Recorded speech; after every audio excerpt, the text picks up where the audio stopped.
to the finale of the BSU Computer Science Spring Capstone.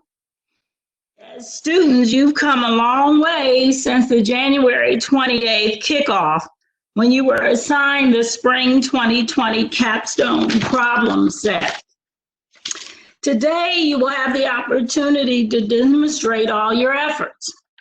And let me say this, although it may sound cliche, whatever the outcome is today, as far as the team selected for the best solution, I want you to all know you are winners. But before we get started, I do want to make certain to acknowledge a few people, some very special people. And first of all is Mark Failer, who really made all of this possible. Thank you, Mark, for all your hard work and dedication and just all the resources you brought about to make this happen. And then Dr. Risa Savoyd from N4. She's amazing. Thank you, Dr. Savoyd, or Risa as we call her. She did a lot of our content development. And then Deneen Williams of the Maryland Center, and she provided tremendous technical support. And then, of course, my own Tom Lennox, and thank you, Tom, for all the introductions and keeping the Maryland Center ball rolling, and mostly just because you have a good heart.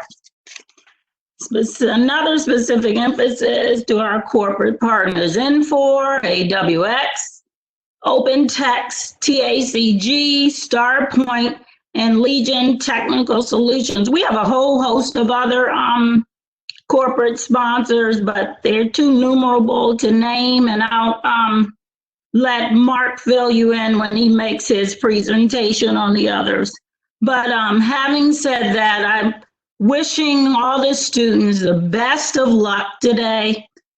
You've done so much hard work in such a limited amount of time, and then we had the COVID-19 crisis that added another layer to this, and then the other layer, of course, was that we had to do all this virtually. And so I'm sending my support to you virtually and wishing you the best of luck. And I hope that you'll extend your thanks to those that have supported us today. And I'm talking to the BSU community virtually, or send them a little email at your leisure. So thanks again. I know I'm going to be followed up by Dr. Gilon Amusu, the Associate Provost for Academic Affairs. Then we're going to hear brief remarks from the Dean of the College of Arts and Sciences, Georgia Qua, and then our own Dr. Rose Shumba, the chair of the professor of the Department of Computer Science. So the comments will be very brief because we know the students are very excited and we want to get the day going. Also, special thanks to all the judges. So thanks again, everyone. Very good. Thank you very much. Dr. Musu, are you with us? Yes, I am. Very good. You have the floor. Excellent. Good morning, everyone. This is a special moment for us at this time, and I'd like to first take a moment to acknowledge folks in our BSU community who have been impacted by COVID-19. My thought and prayers are going to some of our faculty, students, and their family who have been impacted. At the same time, the Bowie State community has continued to work hard, strong, and the event of today is just a demonstration of that. This capstone project did not stop, and I would like to commend the whole team, Ms. Lala, Dr. Shumba, and our partners who have led the way for our students to have this great opportunity continue. As you all know, Bowie State University strategic plan integrates an important component, which is experiential learning. The presentation today is an illustration of why this is so important for us at Bowie State as we bring real world experience to our students on campus to enhance their skills. So I commend our partners who have enabled such opportunity. And finally, for our students, good luck. Show the best that you have accomplished this past few weeks, and best luck to all of you. Thank you. Thank you for your comments. Is the dean with us?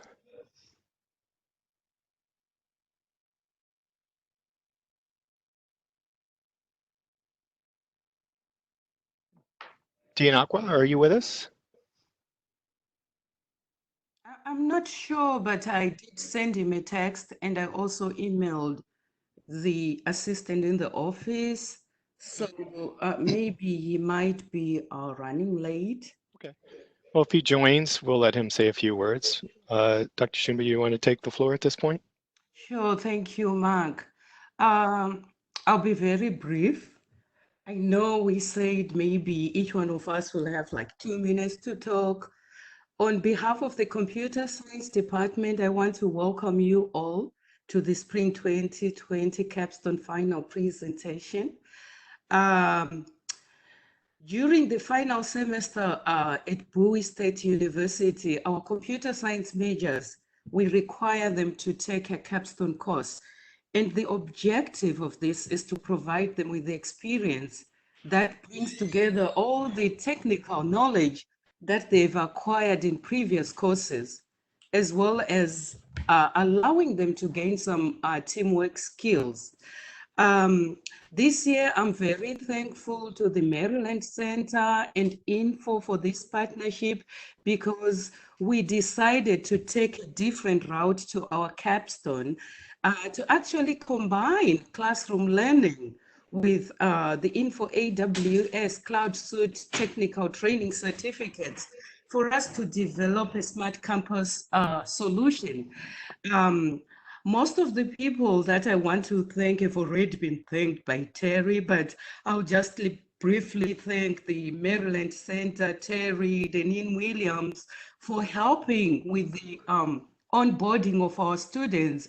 And I also want to say thank you to Mark, Risa, Tim, for help throughout the project, organizing the sync meetings, addressing the issues the students had during the training and during the execution of the project. I also want to thank the partners who joined us at the kickoff end of February, because that was a great opportunity for our students to interact with professionals. And I also want to thank our judges who include our own BSU faculty, Dr. Sharma, Dr. El Said, Dr. Yan. Thank you guys for creating time to come and help. And also all those judges who are partners to the Maryland Center and to Info. I say thank you. And lastly, I want to congratulate our students who have made it so far, regardless of the challenges around us. It's not been easy. And when we transitioned to online, I initially thought this was the end of the project. But you know what? They pushed through. They had remote meetings, regardless of everything going on. I just want to say, well done, guys. I'm so proud of you. Thank you so much, Mark. Very good. Thank you, Dr. Schmidt. Did the dean join us? Okay. So I'm going to press forward. So I'm going to quickly run through some slides. I just want to give folks on the phone some context. So this was the Capstone program that we started. As Dr. Schumba mentioned, it started back in January 28. Students had training, and see that the students had an opportunity to sync with Tom Jensen, who was on the phone, is our technical expert on the platform. Tom was gracious enough to spend time with the students on a regular basis so that they could ask questions and have some good technical exchange. So the focus was a smart campus. So the students were all asked to select a building on campus and use the tools, the Infor Cloud Suite Enterprise Asset Management tool, running on an AWS platform to basically capture floor schematics, capture assets, and then perform preventive and corrective maintenance on those assets. That is what the students should show you and demonstrate for you today. So was not without some strong heavy lifting outside their normal classroom work. We tasked them with 40 hours of technical training online so they get foundational understanding of cloud technologies, our EAM platform and our Burst Analytics platform. So they conducted that over a 3-week period, and then they started to face the problem set. Here's our format for today. We have 5 teams of 5 competing as companies. They form themselves as companies. Each team will present as if they're conducting a client demo. So they have requirements, and our judges are, representing the client. And so they need to run through those technical requirements to prove that they can actually implement this solution across the entire campus. The client has 11 judges. We'll quickly show you those judges in a minute. Each team has 45 minutes. Obviously, we are running a little bit behind, so we will probably start the first session at 9:10. They will introduce their companies. They will demonstrate the requirements that were presented to them. And for extra credit, we asked them to show a resource plan of what it would take for them to implement the solution across the entire campus as a smart campus. Teams will participate in the opening and closing sessions, but they will not listen to each other's presentations. Here are our judges. I'm going to quickly do a roll call. If you can just signify your presence with I. Dr. Sharma?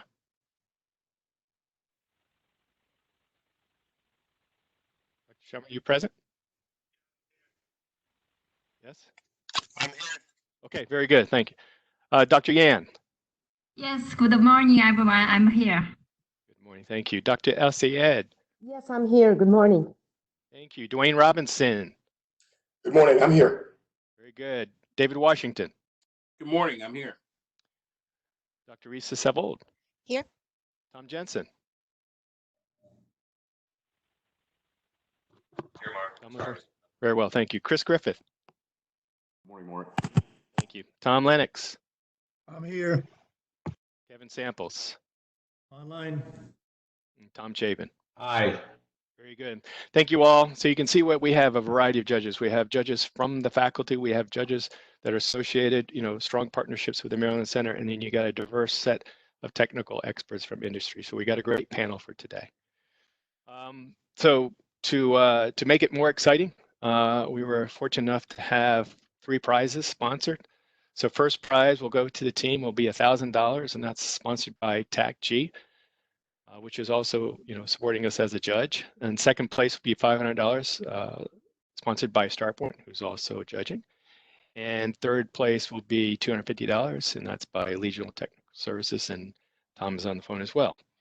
So we thank those sponsors, for helping us out and supporting our students and giving them a little bit of a push for some extra competition. So at this point, that is today's event. So I apologize for running long. So again, we're going in a set. We have 5 teams going, and you'll notice that this is MTTC 5. So this is team 5 judges. The name is S-Sol Tech, I believe. And since we're running late, we will begin at 9:10. Is team 5 present? Yes, we are, Mark. 5 is present. We are. 5 is present. Would you like to, I've got 9:06. Would you like to start now, or would you like to start at 9:10 on the nose? Whichever works for you. I know we're still waiting. Are still waiting for the dean to make his appearance? Has the dean arrived? Mark, let's move forward. I think the dean is there, but he's probably can hear everybody. I'm sorry. Is the dean is on the phone? No, the dean is he says he's trying to connect. He can hear everyone, but he can't sort of connect into the WebEx. But he is sending his thanks to everyone. That's the email which I just got from him. So as Terry mentioned, I think we can move on. Okay, I am going, so this, to give it a real scenario, when you demonstrate to a customer, they will generally give you a set time frame, start and stop. So I'm going to follow that for our first team. So I'll remind the judges that this is team 5, so please locate team 5 on the sheet. And I'm going to begin in just a minute. So I'm going to begin at 9:08. There'll be no questions and answers. The team has the floor for the entire 45 minutes. So stand by for start. At this point, team 5, you have the floor for 45 minutes. Thank you, Mr. Failer. I'm going to share my Mr. screen with Failer. everyone. I hope you guys are having a great morning. You know, you guys woke up nice and early. First off, I'd like to thank Miss Terry. I'd like to thank Dr. Amusu, Dr. Shumba. I'd like to thank you too, Mark. I'd like to thank Tom and all those who came out to view us, because this is a really special moment, and it's a big pivotal point in Bowie State that M4 just decided to come and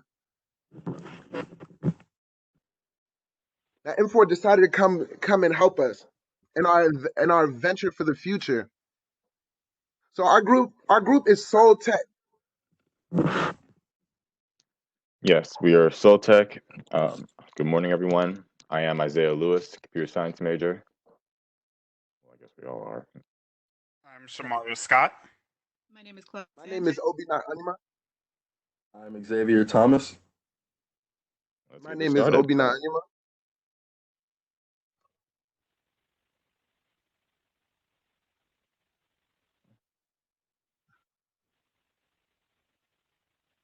Can everyone see my screen? We can see your screen.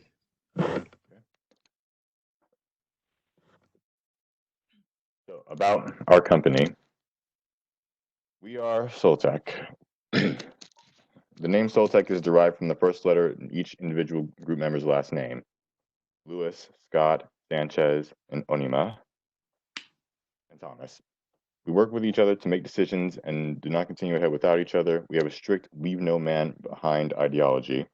What makes us unique is our sort of motley crew of team members. Each of us brings our own strengths and weaknesses to help us build off of each other.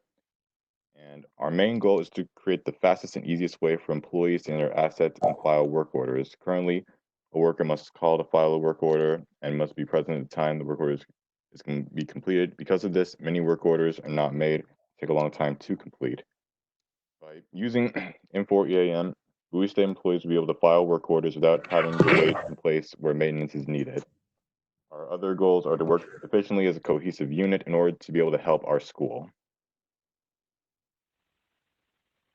So, with regards to group members and roles, I'd like to take the time to say that every one of us contributed to this project. When it came time to monitor and develop assets, everyone contributed.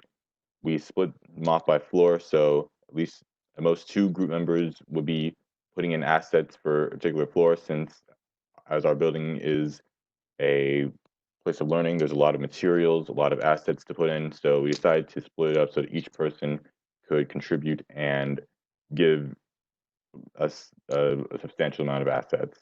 And because of that, you'll see everyone here is listed as developer next to their primary role. Once again, I am Isaiah Lewis. I'm the project coordinator and a developer. Xavier Thomas. And as the organization manager, I made sure that each team member completed their task in a timely manner. My name is Claudia Sanchez. I was in charge of documentation for the group. And as Isaiah said, I was a developer as well. We all were. I'm Shamario Scott, and I was the project manager. I made sure everyone was doing their work and that we all made sure to keep our task in sight rather than straying away from whatever we were doing. And Obi is having a few troubles with his connection, but he was the team representative. He made sure that any questions that Infor or our professors had about our project were answered and would usually present whatever we had to show.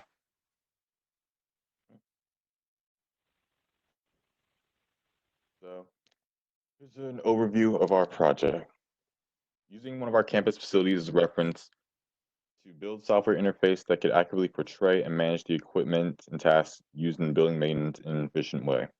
To do this, we figuratively broke down and analyzed our building in order to analyze and document the assets contained within, as well as the numerous work orders used to keep everything running smoothly and efficiently. At the conclusion of the project, anyone who would use this software should be able to see every key aspect of the facility, including but not limited to the building's assets and the asset hierarchy we maintained, preventative and corrective maintenance work orders, the employees listed, and key performance indicators used to keep track of said work orders. About Infor Cloud Suite EAM, we found that it's an amazing and somewhat easy to use asset management software. It allows us to record assets, manage work orders, and manage employee rates so that we can keep track of not only the employees within the building, but also all the assets and work orders in there. And we can monitor whether or not something is working, has been installed, and the different costs associated with each piece of equipment.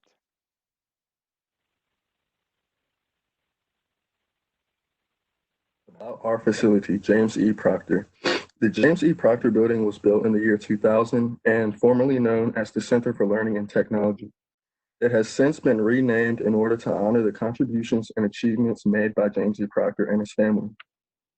The reason we chose JEP as our building was because we have all had exposure to the building, from taking our entrance exams to relaxing in communal lounges and also having classes. Problem set. Why we need Infor EAM. EAM is a great asset management tool that would help create a more efficient and productive working environment for Bowie State employees. Our current asset manager staff has the hard task of keeping track of each important asset on university grounds. The number of assets on campus number at least 24,000. And to track all of these assets alone without the benefit of asset management software such as EAM has been quite difficult for him. When a work order for a repair is currently filed, an employee must wait at the scene of where the repair must take place. Because of this, work orders go unmade. With EAM, an employee would be able to simply log in and file the work order. Having EAM would make everyone's lives easier by adding efficiency and simplicity to the asset management and work order filing process. Another reason that Bowie State needs EAM is to train our students. Jobs may require them to be familiar with the system. Here we have the floor plan for the James E. Proctor building. We were able to find this not only in the building, but online. Here, the James E. Proctor building consists of 3 floors. The first floor contains classrooms, lecture halls, and computer labs used for testing. It also has the commuter lounge that is open to all students. The second floor the second and third floor are mostly offices and classrooms. The second floor also containing the nursing lab that is currently no longer in use. The second floor also houses the College of Education, and the third floor contains most of the College of Professional Studies.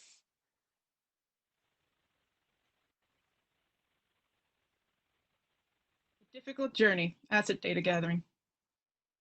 As a team, we were able to gather the floor plans for the James E. Proctor building. We were also able to do a preliminary walkthrough of the building in order to record how many rooms, classrooms, computer labs, offices, bathrooms, elevators, etc. there were in the building.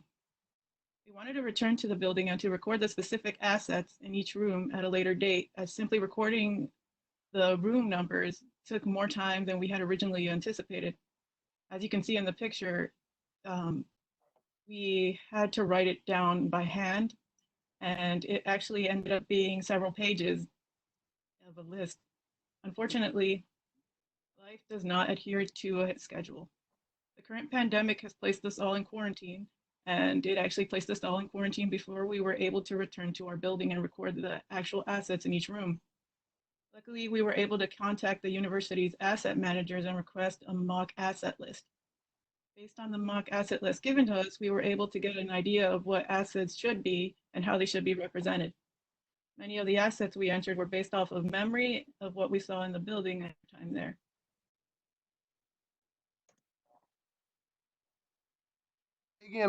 Piggybacking off of what Claudia just responded. Asset data entry was a big pivotal part of the problem set. To enter asset data, the team divided the building into sections.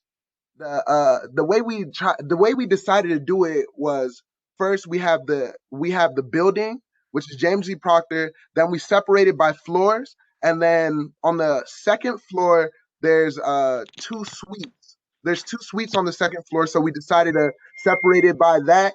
So we'll put assets on the floor, then in the suite, and then you'll go to the next floor, and then on the fourth floor, which is the last one of the building, we have the systems.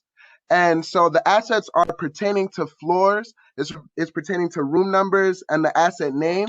So we don't have the room number itself as like the location. We put in the asset name because it'll be redundant to continuously stating room 230, 240. Because as you've seen from the previous slide, we had a huge list. Like it was like 9-10 pages of us just writing down, going room to room. And with doing that, we got a general synopsis of what each room has, each room typically has in it. So like an office would usually have a printer, one of the swivel chairs, a desk, probably a filing cabinet, and a computer.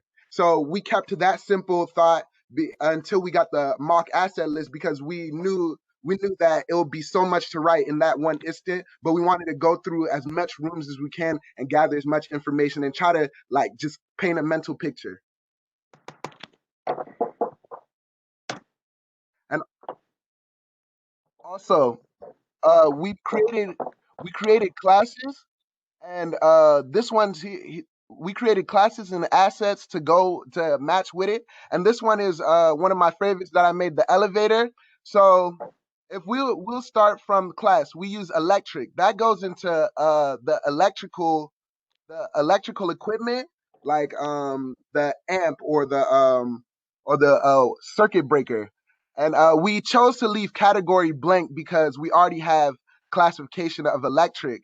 The cost code, this one is cost code 1003.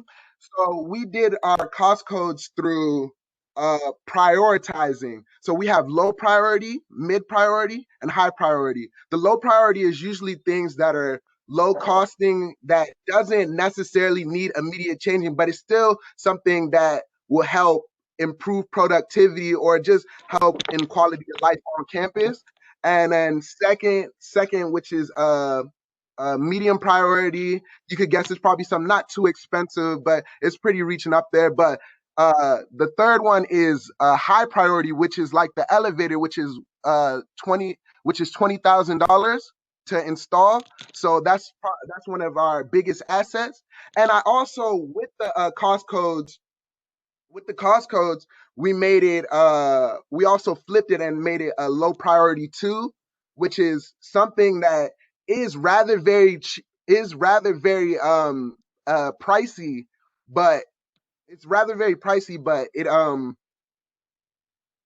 sorry, it's rather very pricey, but it's not that needed, and it's not that much of a necessity, may I say. And of course vice versa with the higher one. So we also assign employees, and we have the commission date. Employee number 3, that'll most likely be the electrician. And if you move over to the hierarchy on the right, that's where we have the location, primary system. And then we didn't want to include position because we already would include position in the name. And an elevator is connected to the whole building itself. So that's why I put it in the location. So an elevator is not just specifically for one floor. And there's 2 elevators that we have. So that's why it's called elevator 1. And yeah, next slide. And so So, next we have the hierarchy. So, right, the hierarchy, picking back at what Obi said, we decided to divide it by floor. As you can see, the overarching structure is the James E. Proctor building. We have floor 1, floor 2, floor 3, floor 4. So let me explain. We have 3 physical floors, floors 1, floor 2, floor 3, as you can see from the aforementioned floor plans. These floors contain, well, floor 2 and floor 3 mostly contain classrooms and offices. That's why if you look closely, you can see broken down into suite assets and then underneath the suite assets. Suites refer to the offices.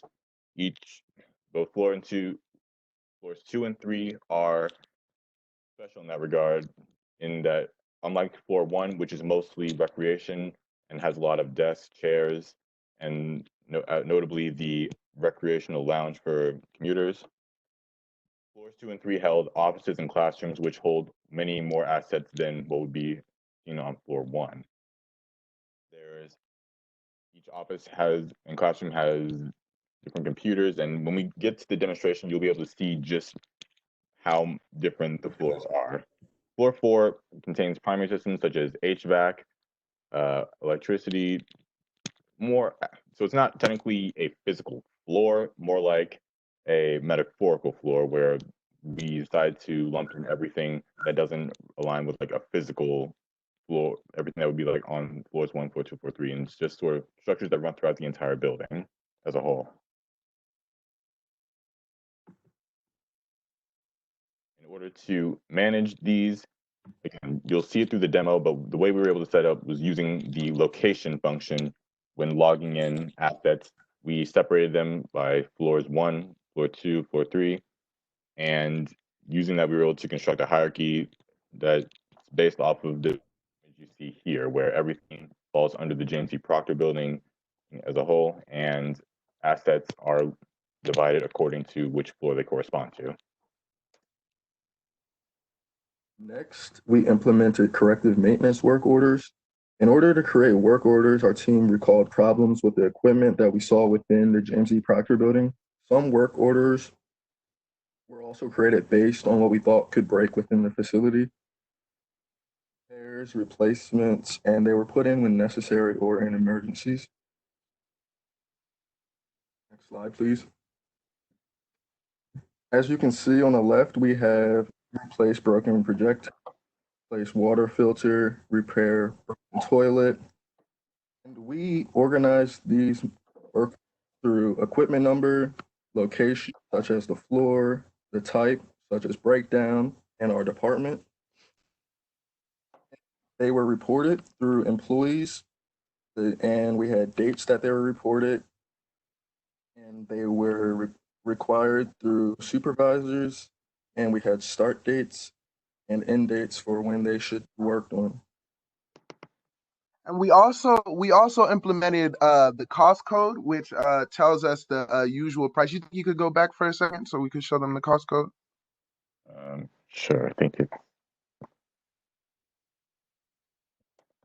But yeah, we implemented the cost code, and then if you could see under cost code, which is it says target value. So the target value explains how much the work order, if we're aiming to pay for the work order itself. So we usually don't want to cap over that, but with some jobs, you don't know how long or what curveball will come your way. And then if you go to the right where scheduling is, it's more employees. We have supervisor number 1, who assigns the job. That's the facilities manager. And we have another supervisor, which is the building manager.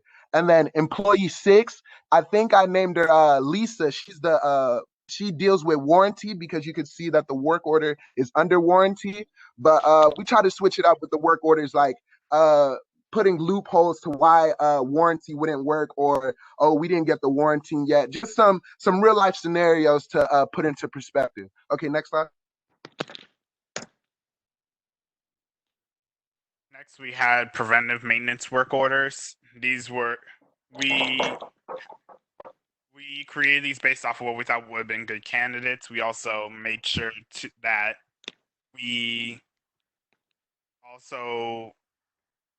we also added time weight to them so that they go off every so often, such as cleaning. So like clean the bathroom would happen daily because that needs to occur daily, whereas waxing a floor would happen quarterly or bi-yearly, just so that it can be stored and it will repeat on a regular basis rather than just going off when it's needed to happen.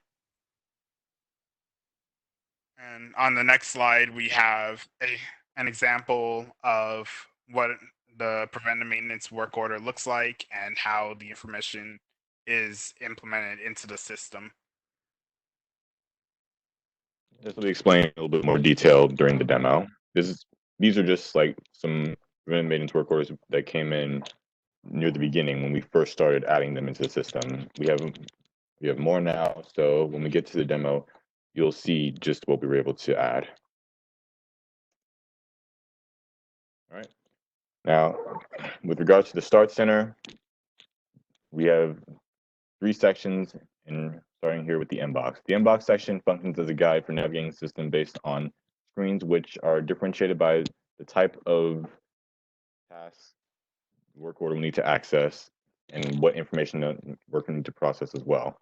There's 3 different sections: maintenance, management, operations.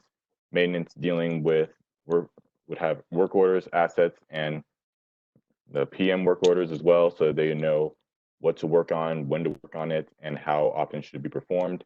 Management has information such as, again, listing assets, work orders, but also includes employees as well, so they can monitor the activities of the employees and who's doing what at any given time. Operations, similar to maintenance, asset list, work orders, and PM scheduling equipment. You notice that there's a lot of overlapping between the 3 sections, and we figured that because everyone's more or less working with the basic set of tools, what really needs to be focused on is the differences. Whereas, why would someone in maintenance need to monitor other employees if they're not the manager? Why would they need to be able to see as much as this person who's in a higher position and should be able to monitor things more than, I guess, your average ground level worker? So we thought of these things, implementing them into the inbox. Here we have a chart to show the work orders reported by department. While we were trying to fiddle around and see how much data we could show, we were only able to show when work orders were input and recorded into the system. Unfortunately, well, maybe not unfortunately, just a matter of how we went about it. All of our work orders were put in at around the same period of time. From period, April was the month where most of our work got done, and this is reflected in the chart, as you can see by that single lonely bar. And because of that, we were only able to show that we put in work orders at this time period. We tried different ways to differentiate work orders by the class, by the type of objects we had, because as mentioned previously, we set up a bunch of classes covering a lot of different facility aspects. And unfortunately, this is what we were able to show, all we were able to show at the moment. KPIs, key performance indicators made to give facility managers a clear view of the targets needed to help the organization succeed. That KPIs also keep track of important metrics in managing the facility. These will be explained in the demo where you'll be able to see the 3 KPIs we were able to set up. Speaking of which, let's get to the demo itself.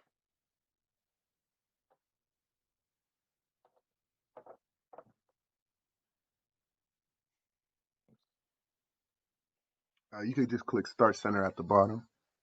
Oh, you got it. All right, so waiting for it to. Okay. All right. Here's the Start Center. Oh, okay. Here's the import EAM environment. As you can see on the left, we have our inbox, which contains links that can take us to the asset list of corrective maintenance work orders, and preventive maintenance work orders as well. So let's start with the assets, since that was the first thing that we as a group did a project for it to load. Perfect. So if you're able to, you can see my screen. You'll see the record view of asset input system. The way this works is we decided to divide the assets by name, first with an asset ID, which is just a string of numbers, and the asset name proper. In order to make it stand out, make it look more official, we decided to make it in all caps. And before we were able to figure out how to set up a hierarchy for location, we decided to, at the very least, be able to label the objects by floor within the name. So you'll see a running theme underscore such and such number to correspond to this room on this floor. So for this one example, you see the coffee table. It's on floor 1 and room 115. For the classes, you should be able to see we labeled this as a desk. You'll notice there's a lot of different classes that correspond to different parts of equipment. So in order to give you an example, I'll make an asset right now just to demonstrate the process. Okay, it's after 9:30. You said you have a class at 10. And then folks, can you please go on mute? Thank you. Okay, thank you. Sorry. Where was I? Asset. All right, assets. Yeah, in order to log an asset, first we decided to give it an ID. So for this, we'll just say and name scheme.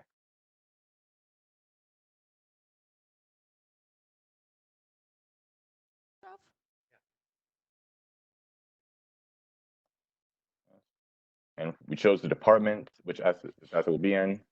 Well, it's us, MDTC 5, Group 5. This was the only option available to us. Classes.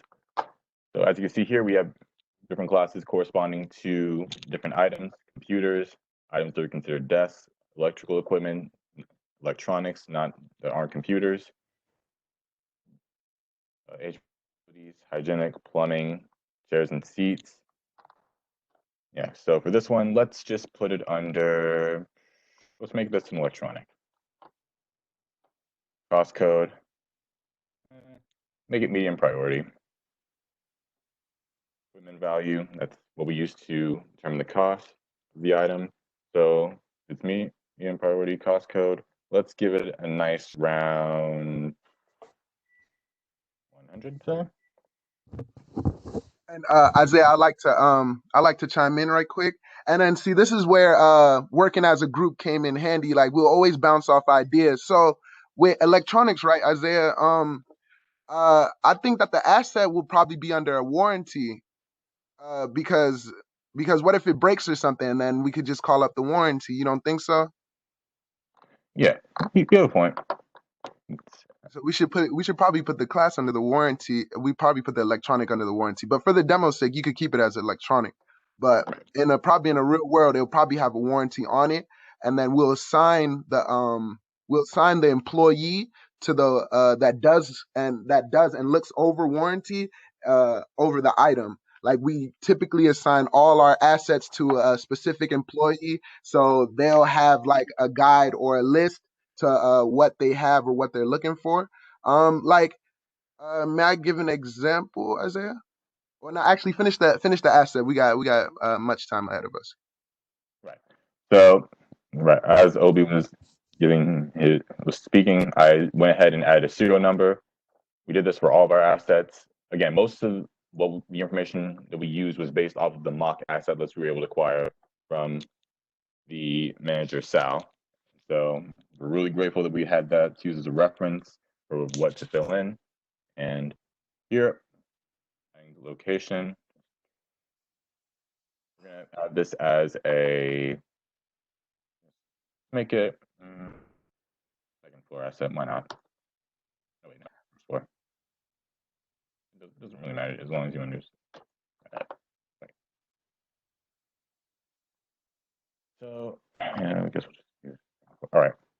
And so, and then depending on what type of item it is, depending on what type of item it is, we'll either add a primary system or a parent asset. Like a good example was back to what I was saying, which was the elevator.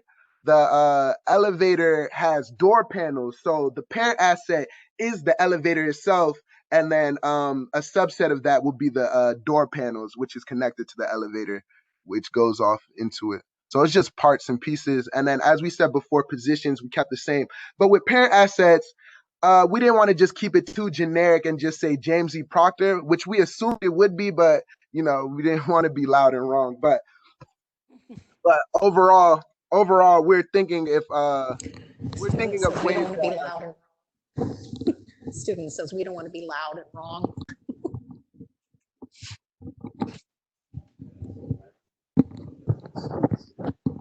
Oh. Please continue. If you're not speaking, please go on mute. Thank you.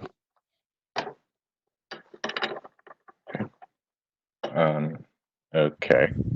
So right, back to our demonstration. Once we have our fields filled out for the asset, just click up here where it says Save Record, or hit Control S,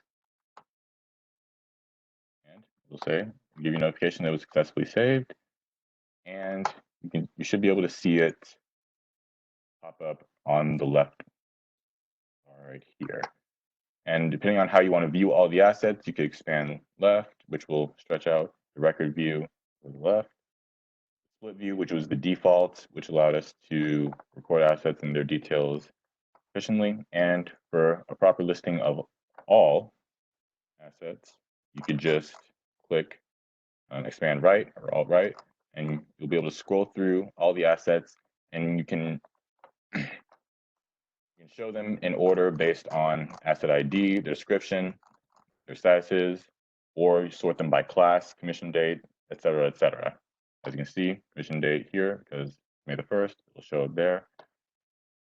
Set up a few data spies. Data speeds, I'm not exactly sure how they're pronounced. So you can sort by first floor asset, second floor. I guess we forgot to, click run so it can show.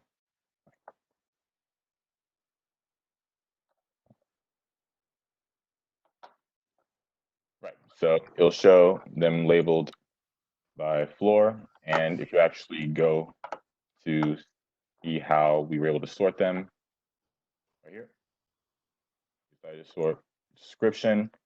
Again, this was before we had a full grasp on how to add locations and sort them that way. We labeled them according to the description and name R underscore whatever floor they are and whatever room they are. So that was how we first labeled by description or location. When we finally figured that out, we labeled them by location. Again, floors 1, 2, 3, so on and so forth. Next, after the assets, we decided to do the work orders. So in order to access work orders, let me clear this off. You go to work orders. And you can also access it from the Start Center. I apologize. There is a section where dedicated to this section that is specifically dedicated to all work orders. Why the rest aren't showing up? But okay, that's strange. Well, all right. Might as well just go off what we have here, what we can see here. So corrective maintenance work orders, again, simple stuff, fixing broken equipment, restocking vending machines that are out of drinks, snacks, repairing monitors. Tasks that require for an object to be fixed or modified in a certain way would fall under this category as a preventative maintenance work order. As you can see, just like with the assets, yes? Could click the corner to change it. The one on the left. No, the one on the left. The magnifying glass on the left. Yeah, that one, and then all work orders. Oh, there we go. And then run the query. All right, thank you. Okay, thank you very much. Right, so here are the rest of our work orders, corrective maintenance work orders. Like I said, All of these are specified machines or equipment that's broken or malfunctioning in a certain way. And in order to get them fixed, we fill out the equipment. Thankfully, we're able to differentiate which work order goes to what asset. So as you can see here, it's showing by the asset ID. If you hold there, you can actually see what it's corresponding to. So for this work order, it's repair a broken projector. Others, such as replacing water filters, broken toilet seats. You could go to the comments as well, and then we could see why what happened to the item or what's going on. Right. So thank you. Our warranty, so for this one, for the projector, the warranty doesn't cover wire damage on projectors, so manual fixing is required. Please check up on projector on May the 1st after completion on April 29th. Information Go such into as depth on the activities part. I could handle this part for you guys. Yeah. So and then click on the activities bar.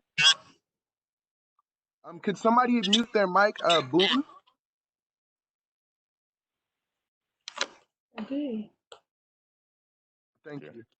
And then yeah, so click the activity bar. Yeah, click that one.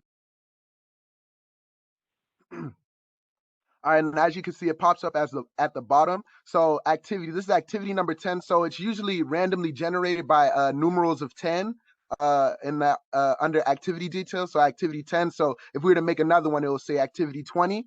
And then the trade, this is a acronym IT. Yeah, see, that's the 20 right there. Go click on the you could go back and click on the taskbar again. That's okay. But yeah, it's an acronym under trade ITMN. That's IT maintenance. It's just you can't fit all those words in there at the same time. So and then we when doing work orders, we specified the amount of people. So the number of people required 1. How many hours will it take to repair that? 3.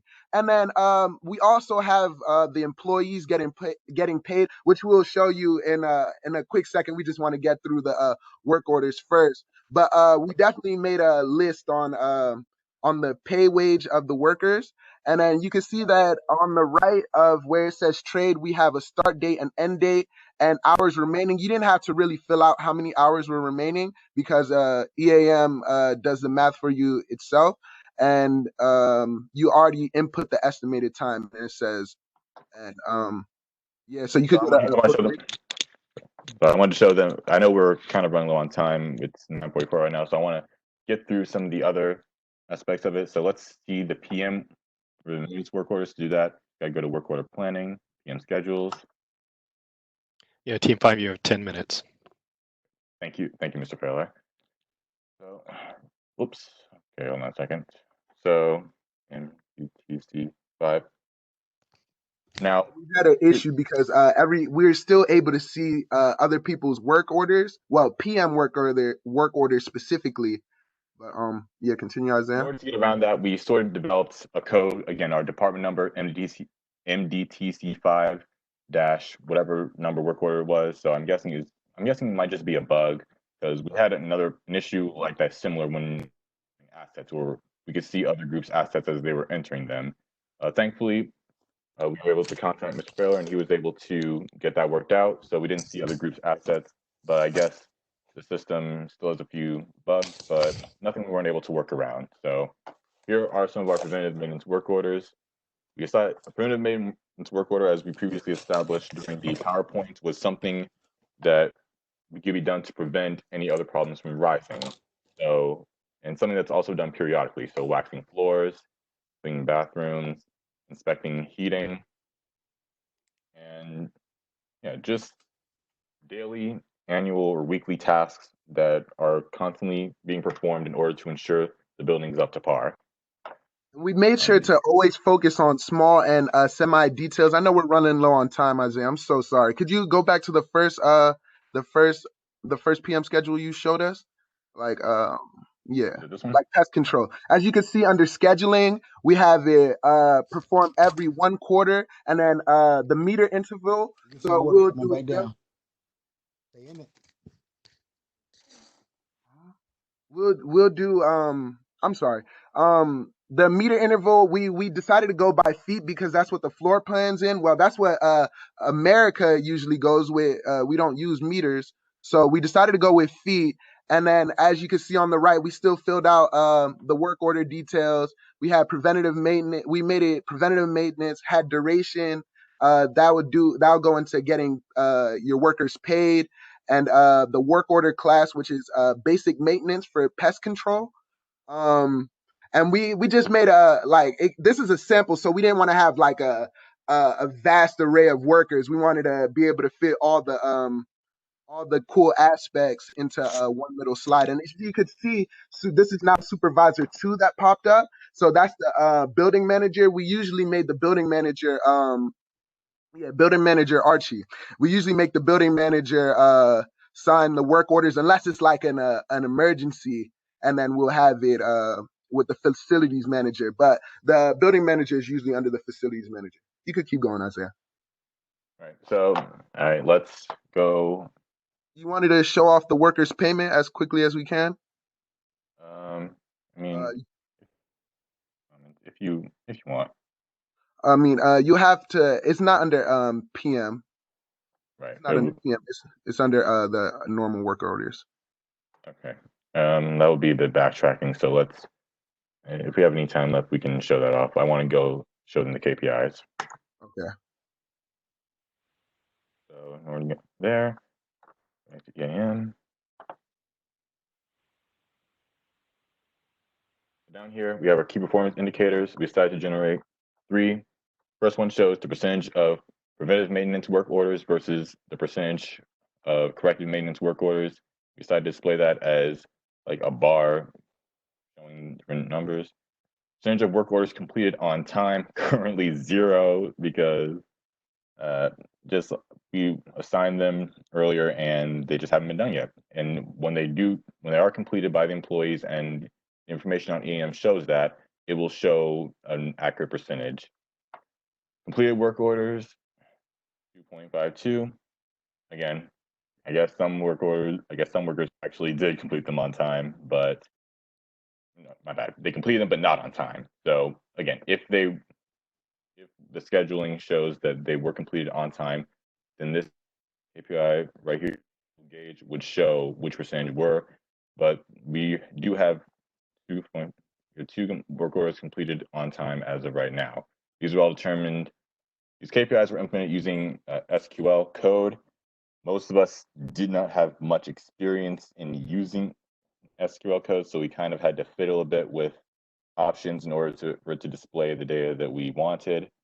But we were able to at least show some of the more important things that I guess managers would worry about when looking at a system such as this and all the facility assets within. It's 9:50 right now, so I would like to take us back to the PowerPoint so that we can get some last remaining details. Slide. So again, I'm sorry. I wish we could explain in a little bit more detail, but time is money. I know your time is precious, and I'd like the other groups to be able to present the fullest of their extent as well. So next slide.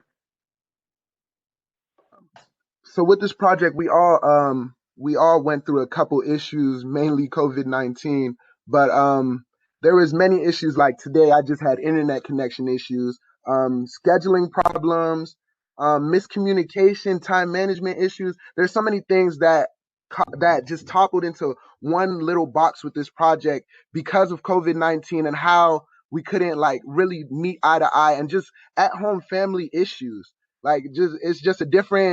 It's a different way of life right now, and we're all adjusting. So there could have been I wish this happened at a different time, but I'm still happy that you chose us, and I wish we could have implemented more. And another huge issue was seeing the seeing everybody's work orders and some of their classes they came through and mixed in with ours, but it was still okay. We found a way through it. And go to the next slide, Isaiah. And all we could do is better on that. So now we have unfinished business. So we could actually have more building asset collections. We could import more labor costs, like have it formally done. Because what we did was we just guessed how much each person will get paid, like the system administrator gets paid $40 an hour, while the basic maintenance person gets paid $14.50. So we wanted to have actual costs. So we wanted to be there in person to talk to those who work in the building. So it could just be as realistic as possible. But at the end of the day, it's just a sample. So this is just to reflect on what is to come or what we can build on. Right. And finishing, coming off of Obi's point, more things that we could have added if we're given enough time, make it look prettier, give it some more flair, and add more values that can correspond to a more thorough documentation of assets and their different attributes. Especially their productivity. Because the KPIs, we had a bit of a struggle on that. That's what I should have added with the issues. Okay. Lastly, for campus implementation, Xavier, you have 2 minutes, Team Pi. Okay. So should we go through this, or would you like to ask us questions, or just ask questions, get away with our... There'll be no questions today from the judges. You have 2 minutes to complete your project. So Xavier, if you... Yes, for the campus implementation idea, due to COVID-19, it was hard for us to actually go into the building and get the actual data that we wanted regarding labor cost and cost for the plans for all the buildings across the campus. Yeah. And unfortunately, we ran out of time and could not make the system look as nice as we would like it to. Mario, you want to comment on the actual feature implementation? The plan to implement campus-wide would be to divide each building on the campus amongst each group member, maybe 2 members on each building at a time. And we could use a similar process and break down each building by the floor and collect each asset.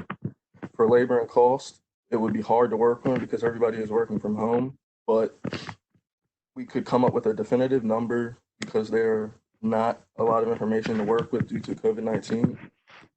But in order to implement the usage of N4 EAM campus-wide, we must first create a training program for employees and students. For students, the best method would be to create a class in which the professor has viewed EAM videos and has been verified. In this way, students would be able to ask the professor any questions. The professor should also have students view the EAM videos in class rather than have the students watch the videos on their own. Training for employees could also be done in a similar way. Labor, depending on how well students and employees handle asset data gathering, would help determine how many hours should be set for labor. Once labor time is decided upon, then costs for labor can be discussed. Would anybody like to follow up on that? I think you covered everything. So yeah, team 5, I think we've met the end of the clock. I'll give you 10 seconds to conclude. Okay. Well, this has been Soltech. We thank you, everyone, judges, professors. Thank you all for coming here, listening to our presentation. We hope you been able to understand what the work that we've been doing. And yeah, everyone else want to say anything else? I'm Isaiah Lewis. Definitely. Thank you so much, Mark. Thank you so much, Dr. Shumba, Dr. Amasu, Dr. Shumba, Mr. Tom. Thank you guys so much for this opportunity. Never had anything like this at Bowie State campus, and you guys really enlightened me. This is such a bigger world, and I really fell in love with EAM asset management. I wish we could show you more, but we couldn't. We had so much more to show you guys, but it's just what it is. You guys have a wonderful day, and thank you so much for the opportunity once more. Can't thank you enough.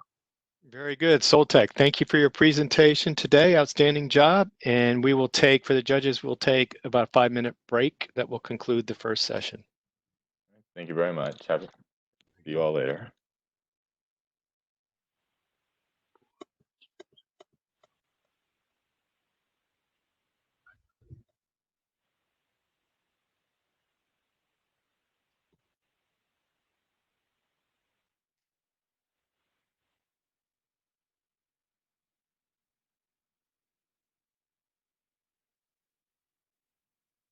For the folks remaining on the line, we will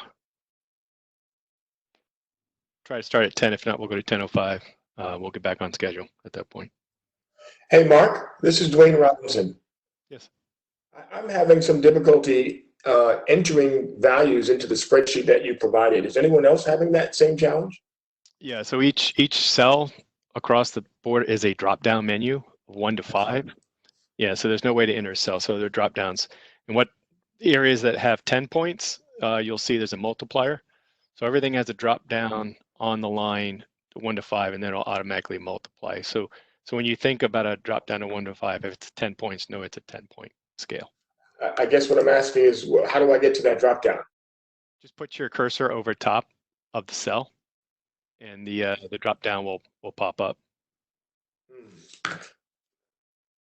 Well, that is not happening for me. Okay. Hold on a second. Let me. Got to click on it.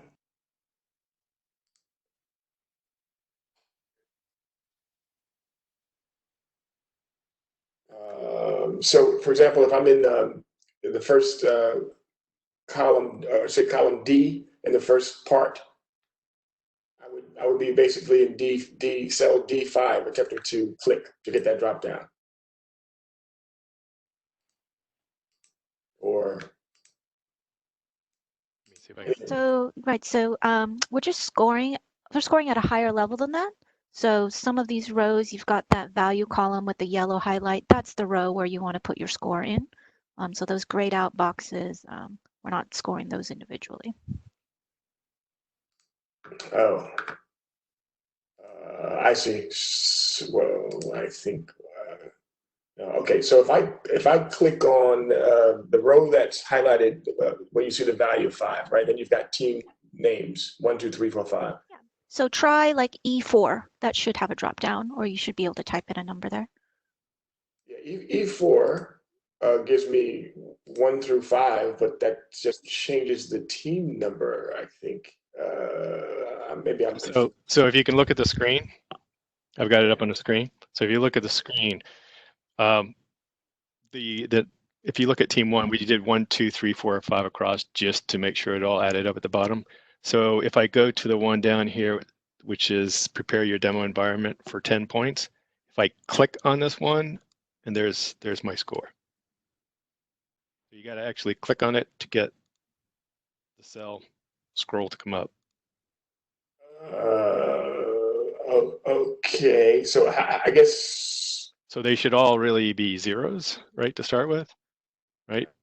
Oh, I see. So we just put the numbers in there so we could check our math at the bottom, make sure everything calculated. So each one, should technically start with 0, right? And then when you score, you would just, like I'm going to go over to this one. As soon as I click on the cell, the drop down comes up. Okay, so you're not getting individual scores for each of these 3 areas then? That's where it's a cumulative, correct. Yeah, so the grayed out area is not scored to roll up to the top level. So the yellow is the value for that section.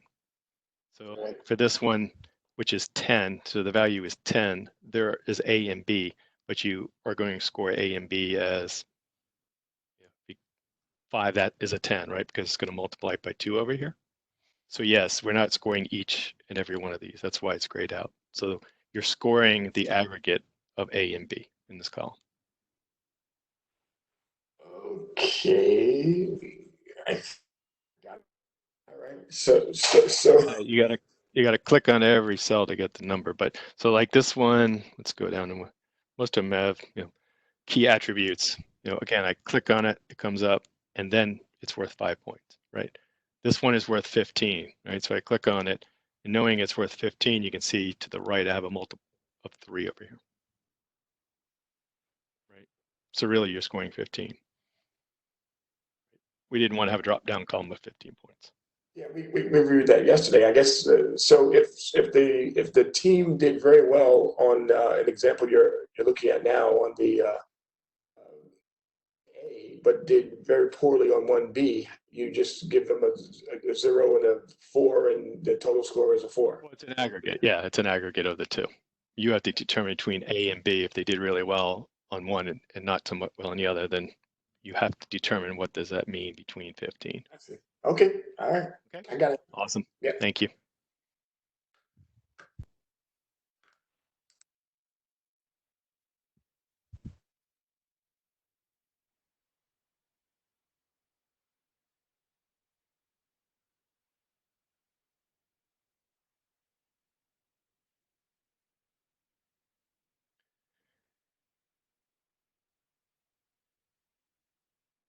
Okay, let me do got a time check. I got 10:02. Do I have Dial C Solutions?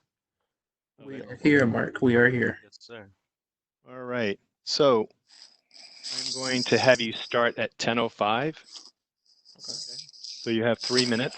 You'll have 45 minutes to speak, to cover. There'll be no question and answer at the end, so the entire time is yours to walk us through your project, your demo. Everybody else people are coming and going, so if you're participating and observing, please go on mute. For the team, for Dial C Solutions, I would highly recommend if you're not speaking, your team members try to go on mute. If you know you're going to be speaking, then come off, because you will be giving feedback to each other as well. So do your best to manage that. But just know, for everybody on the phone, anybody who's whispering, if you think we can't hear you, you are incorrect. So again, everybody on mute. And Dial C Solutions, we're excited to hear what you have to say in 2 minutes, but we will stay to the 45-minute period. So you will get to 10:50. Gotcha. Can we go ahead and not start, but share our screen? You can. Let me stop. Let me get out of the way, right? Is that what you're saying? All right, let's get out. Let me get out of here. Oh. All right.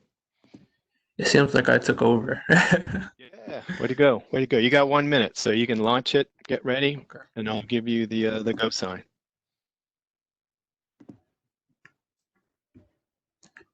I will go on mute.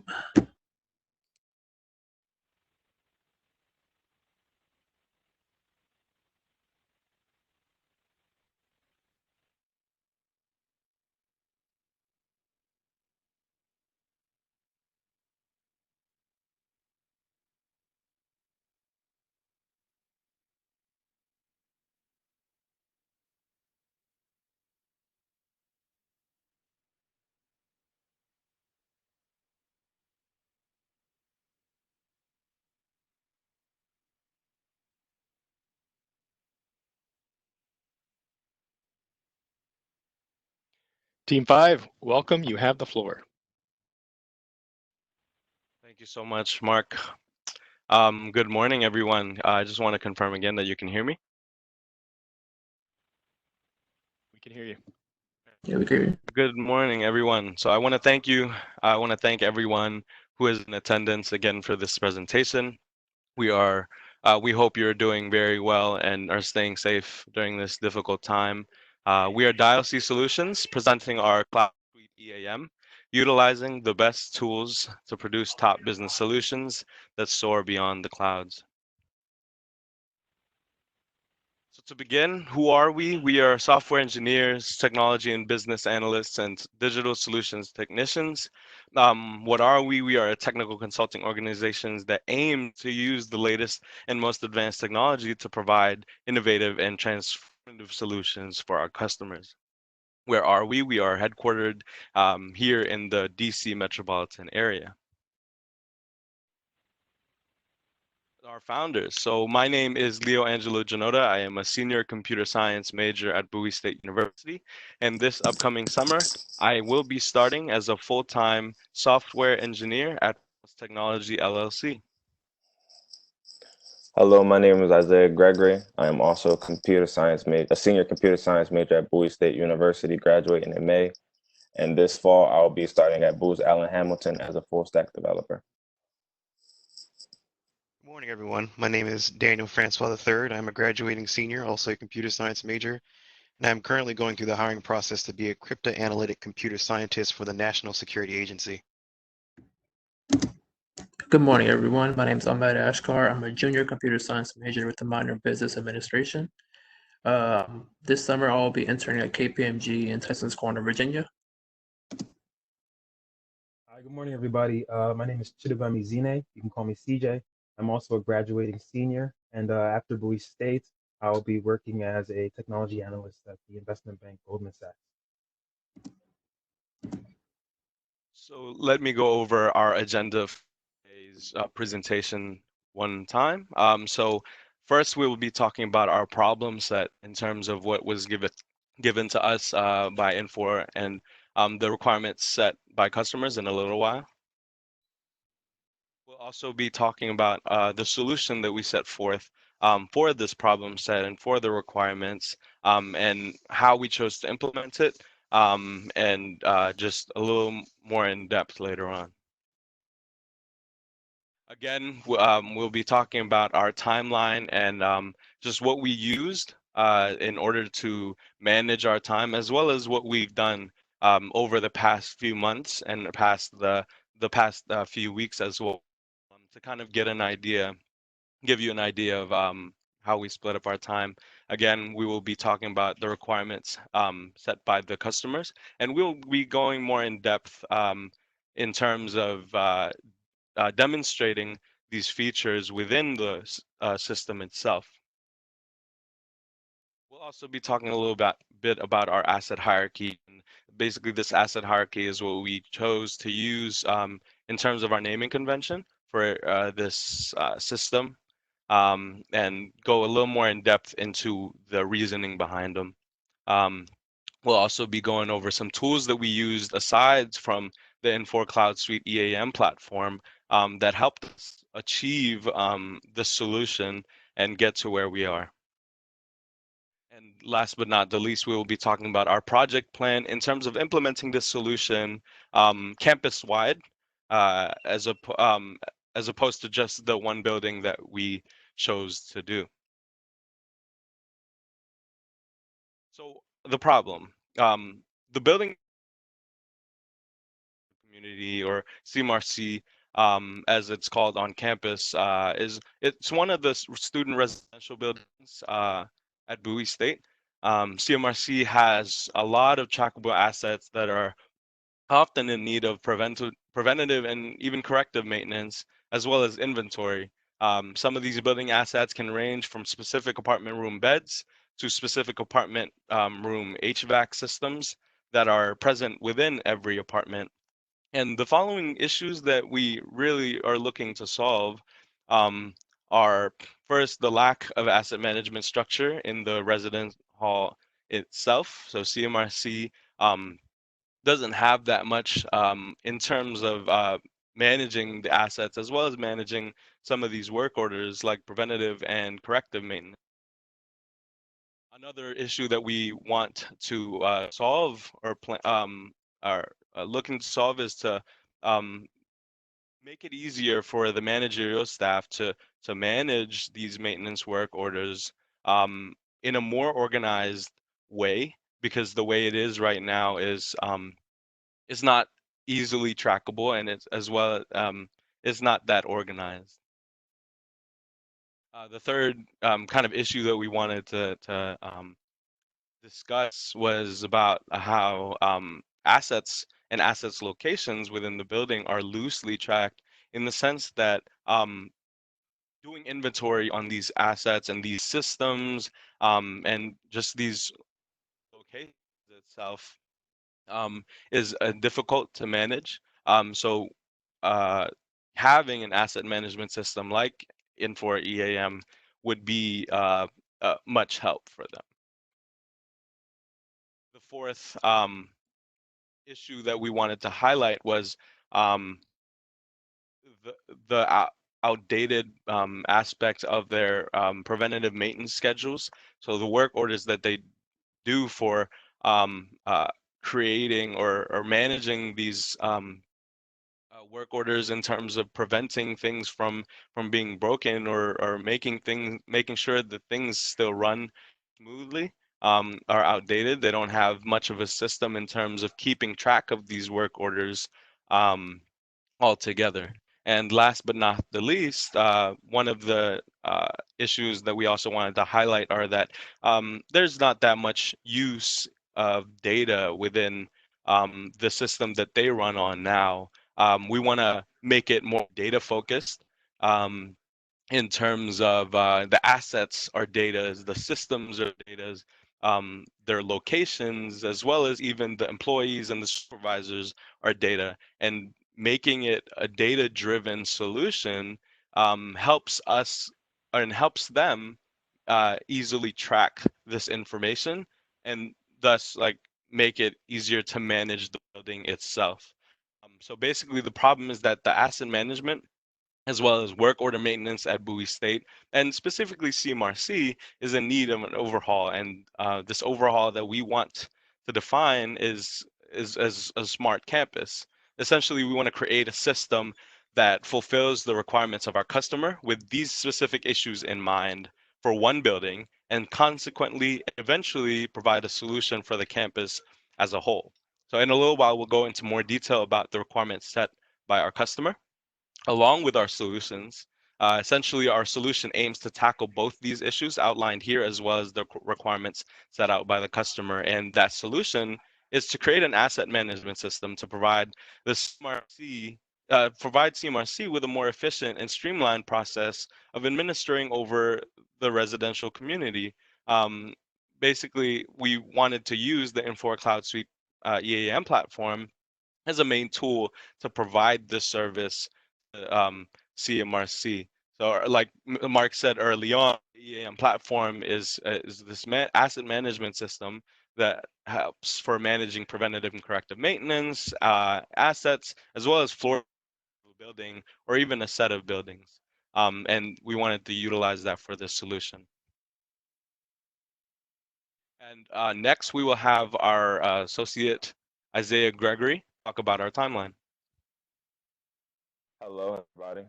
For the timeline, we want to approach this capstone in a software developmental approach. Dalsey Solutions chose to implement a simple agile development methodology. To help us with that, we chose to use Jira as a project management tool to help us operate efficiently and more productively. So for all of us coming from a software engineering background, we decided to use the agile development methodology because we're all accustomed to, something we've all used before and comfortable with. Then we also decided to implement Jira because it is a free project management tool online that helps to keep track of sprints and helps to keep everyone accountable with their work, so you can see everybody's making progress in their tasks. And over the course of this time, since we got access to EAM, we've had 3 sprints so far, and today is our capstone project presentation. So for our first sprint, we were mainly focused on reacclimating ourselves with the training. So we went back through all the EAM trainings, the KPI trainings, and the Start Center trainings to just kind of get comfortable with the system again and learn the intricacies of it. And then we also began to do our data entry, because after the walkthrough that we did of the CMRC building, outlining what the different systems would be, the different equipment and the different assets, we realized that there was a lot of them because it's a very big building, and that would be a time-consuming aspect of our project. So we wanted to get on that as soon as possible. For Sprint 2, we then took the knowledge that we got from the trainings and started to implement them and started to create things within the Infor EAM software system. We first started by creating employees in the system, so that when we assign work orders or preventive work maintenance orders, that they were assigned to a specific person to make sure that the task got completed. Next, we made sure to finish up the data entry so that when we were making our preventive maintenance work orders, they were actually getting assigned to actual assets that we have already put in the system. And then next, we moved to starting our Start Center, creating the KPIs, the inboxes and charts. The KPIs help with the qualitative metrics to see how the building is doing overall and how the services are being provided. The inboxes kind of serve as highlights for like workers when they sign onto the platform to see how are things going, what things need to be addressed, how many work orders are there, how many work orders are past due, and things of that nature. And the charts just show a visual to help you just see what has been done throughout the month or the year and things like that, and when things were done. The preventive maintenance work orders were more like the general maintenance and to keep up the health of the building, like waxing the floors, checking the fire alarms, and cleaning the windows and things of that nature. And the corrective maintenance or work orders are for when things go wrong, like the sinks get clogged or chairs get broken and things of that nature, things that the customer or the residents of the building will report to the staff. Sprint 3 was mostly focusing on tying up the loose ends of our project, making sure everything was flush, and that everything was ready to be presented. So we finished up with the KPIs, inboxes, and charts. We finished up with the both types of work orders, making sure that we met all the requirements for the project. Then we started to work on our presentation. We worked on our draft and then run through so that everything went through without a hitch. And then finally, the capstone project is today. We're showing you our work that we've done over the course of these 3 sprints, and we hope you enjoy it.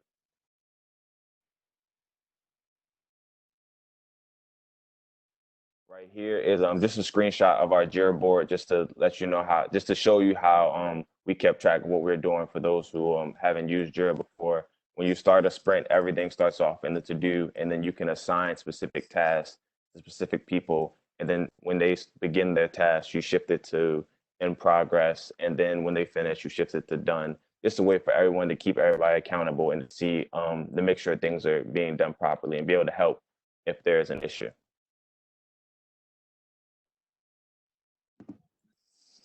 So now we're going to transition to the demo environment and our requirements. So I'm going to start off by highlighting the requirements that were given to us at the beginning of the Capstone project. The first set of requirements involved us preparing the demo environment and creating our asset hierarchy. Parts 2 and 3 involved creating our preventative and corrective maintenance work orders. And part 4 and 5 involved configuring our EAM Start Center and leveraging Screen Designer. So to get in more specifics, gather high-level building schematics for CMRC, locate and record floors, rooms, staircases, elevators, HVAC systems, and locate and record all the major assets in our building. Secondly, with the build an asset hierarchy for CMRC, with the defined equipment numbers for major components and major assets, create a physical hierarchy of assets, which I'll show you in the coming slide, and load the building assets, systems, and classes into EAM. So here's an example of what our asset hierarchy would look like. There are 5 classes in our building. We have our first floor, second floor, third floor, fourth floor, and fifth floor. Right here, we're only going to focus on the first floor and 1 apartment on that floor. Each floor has 26 apartments.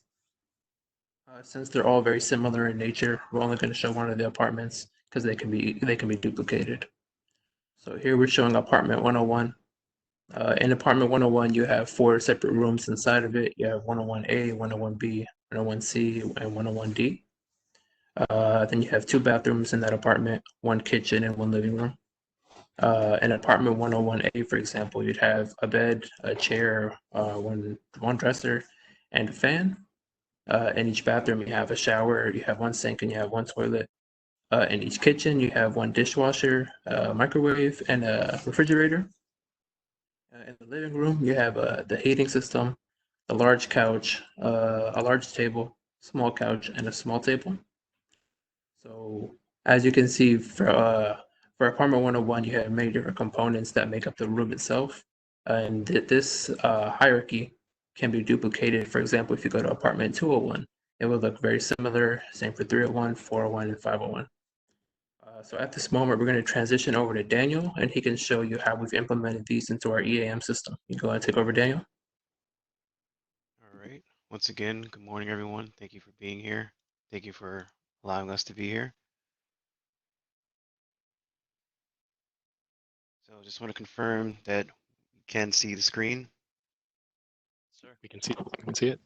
All right. So here we have assets, as Ahmed was previously explaining, that follow the hierarchy. So for now, we do have a list of assets that are currently residing in the first floor of CMRC. And just as a basic rundown, all the assets for each floor start with a number of that floor. So 101 would be apartment 101, which would be on the first floor, as determined by this class here, which we will get into later. And this hierarchy follows for all the assets for CMRC. So if I do a quick search for anything that starts with a 2, you'll see that it'll now start displaying assets for the things that are on the second floor of CMRC.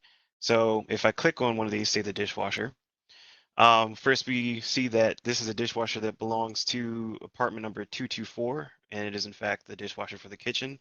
It belongs to the department MDTC1, which was defined for Group 1, and it belongs to the second floor class.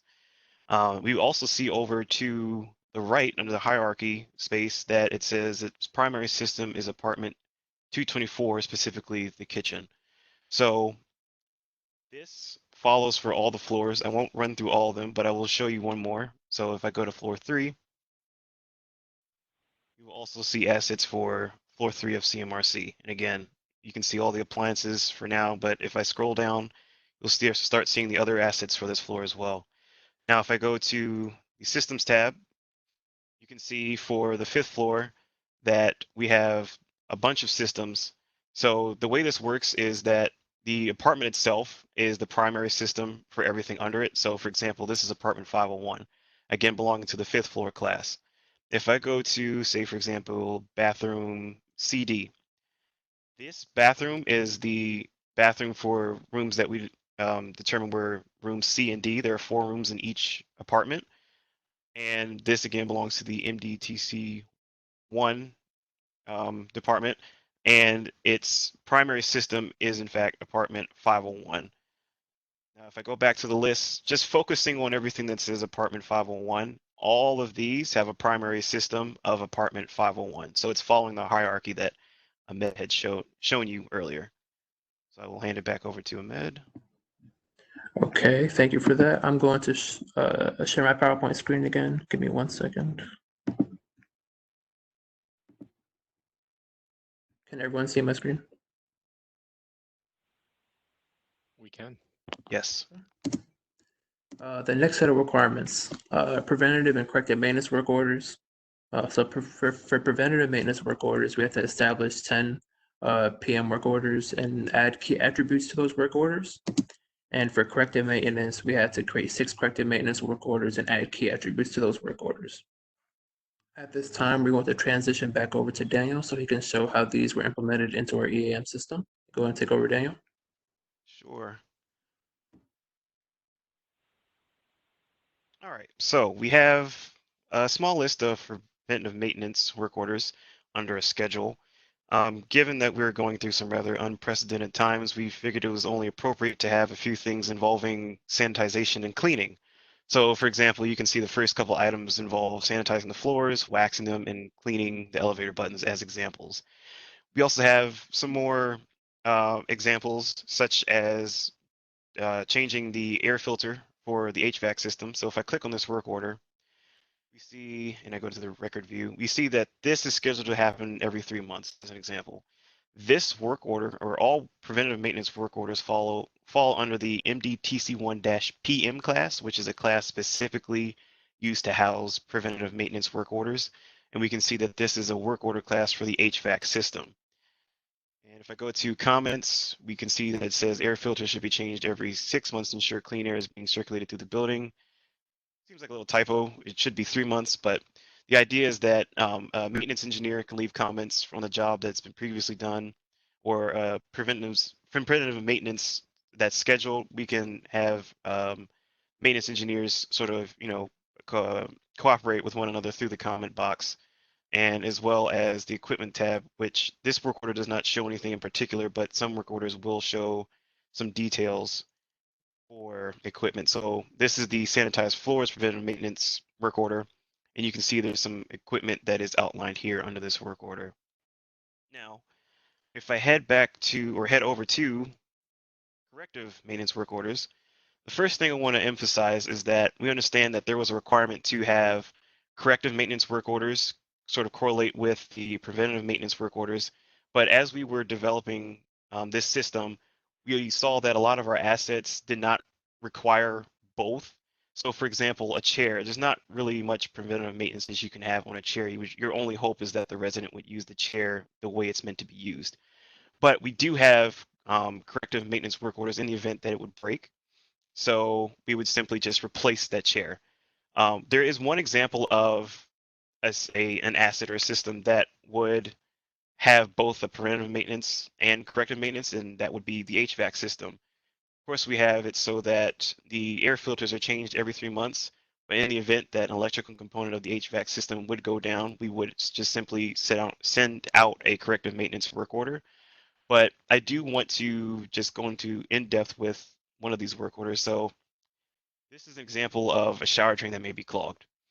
So we wanted to emphasize which shower drain it is. There are hundreds of shower drains in CMRC. We need to know which one exactly it is so that we're not scouring the building trying to figure out which shower drain is clogged. If we go to this equipment section right here, we see that it belongs to apartment 401. It's the second bathroom shower drain that is currently clogged. And once again, this also belongs to the MDTC1-WO class. This is a class specifically for corrective maintenance work orders. And over to the right, we can see which employee created the work order, and under scheduling, we can see some more details involving this corrective maintenance work order. So now I will hand it back over to Ahmed. Thank you for that, Daniel. I'm going to share the PowerPoint once more.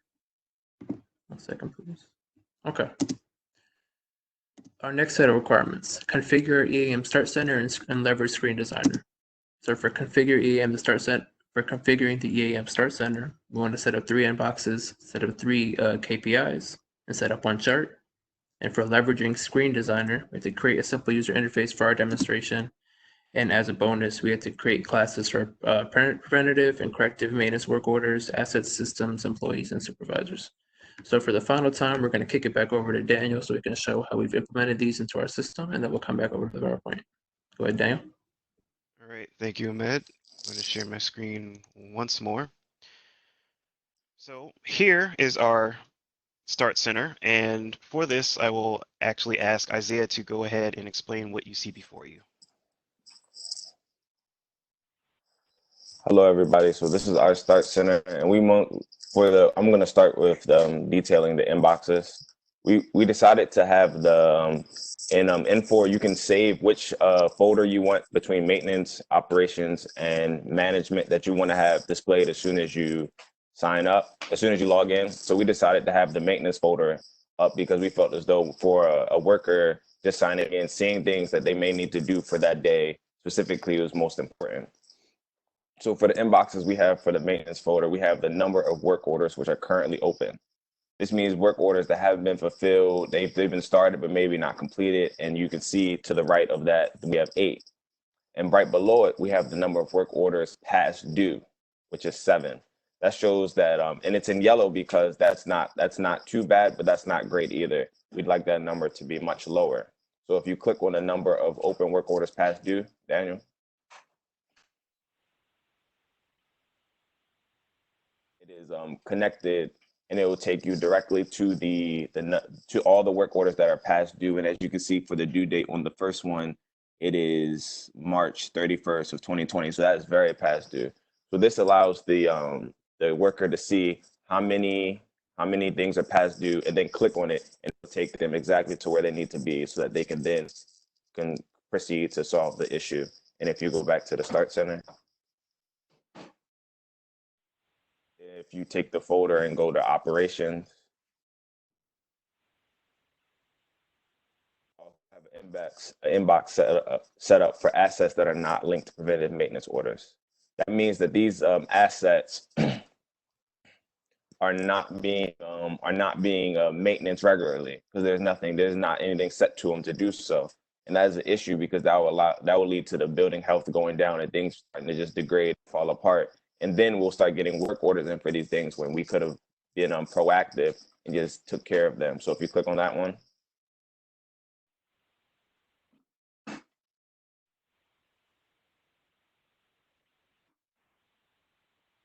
It'll take you to a list, and it'll highlight all the assets that do not have preventive maintenance orders on them, so that then you can start to you can see which ones don't, and then you can start to address that issue. And if you go back to the Start Center, please. Next, we'll talk about the charts, and the charts are just like a visual representation so that you can see what have been done over the course of a period of time. For right now, we have the work orders reported by the department. And as you can see, if you hover over the March one, it'll show you that we placed in 2 work orders in March. That is around the time that we got our first access to the EAM system. And in April, we have 10. We put 10 in April to meet the requirements for the project.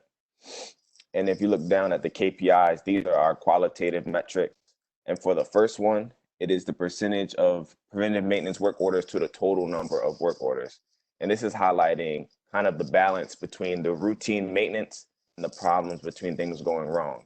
And it's in the middle right now because we have the same number of each in our system right now. So it should be in the middle. And it's yellow because that's okay, but it's not the greatest.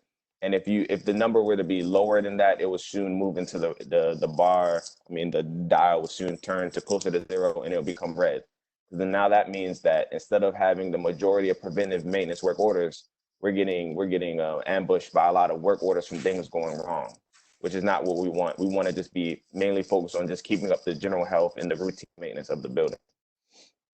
And if you look to the right, it's just a visual of how many work orders are past due, which is 7, just as it was in the inbox for maintenance. And then if you look to the right of that, it's the percent of priority 1 work orders that are incomplete. And right now it's at 0, which is good. It means all the high priority work orders we've taken care of, all the things that could lead to hazardous living environments we've taken care of, which is very good. And now I'll give it back to Daniel.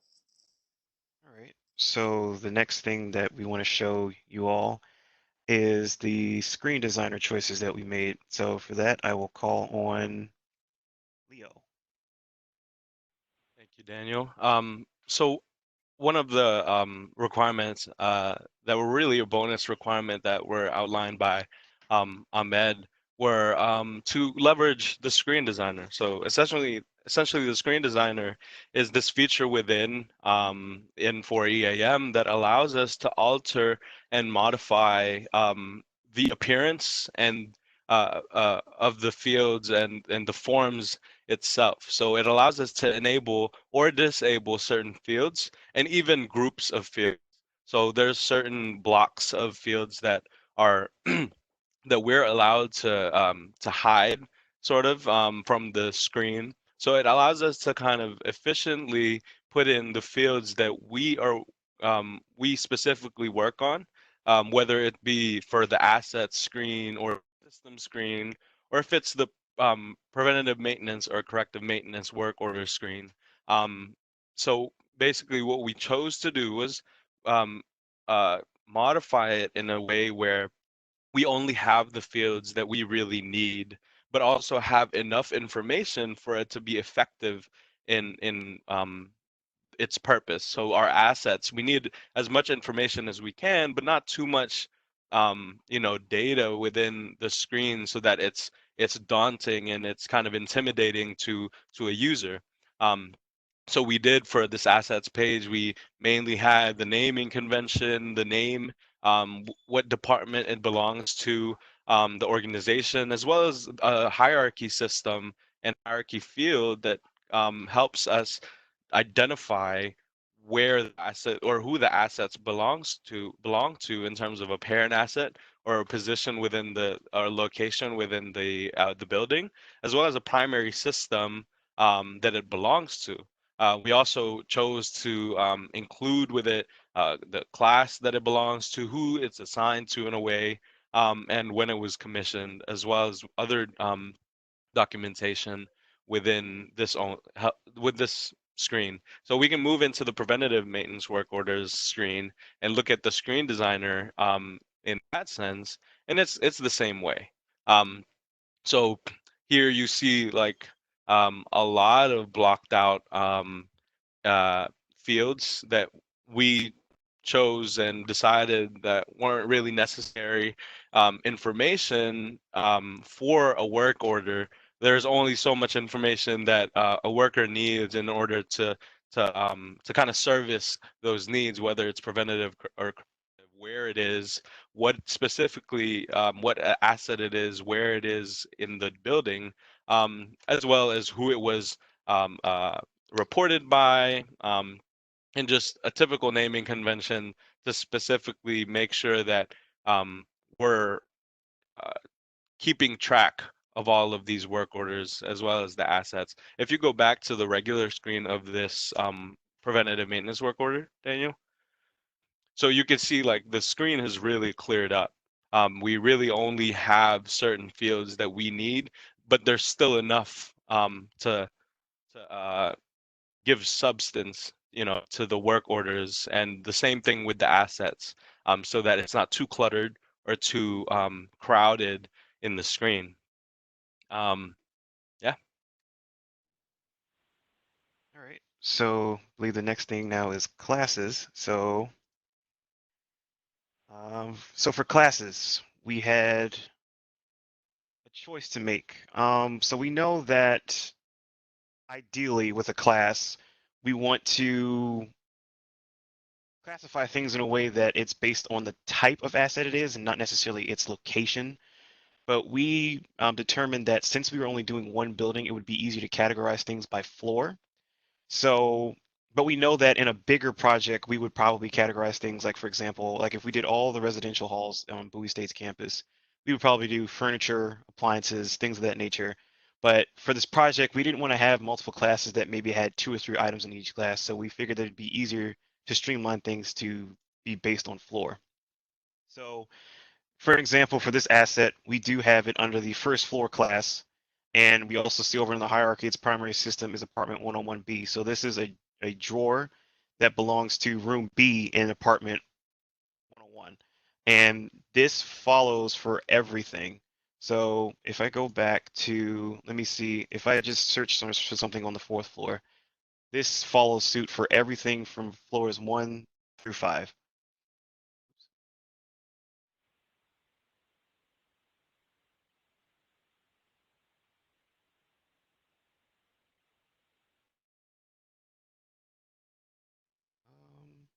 Sure what happened.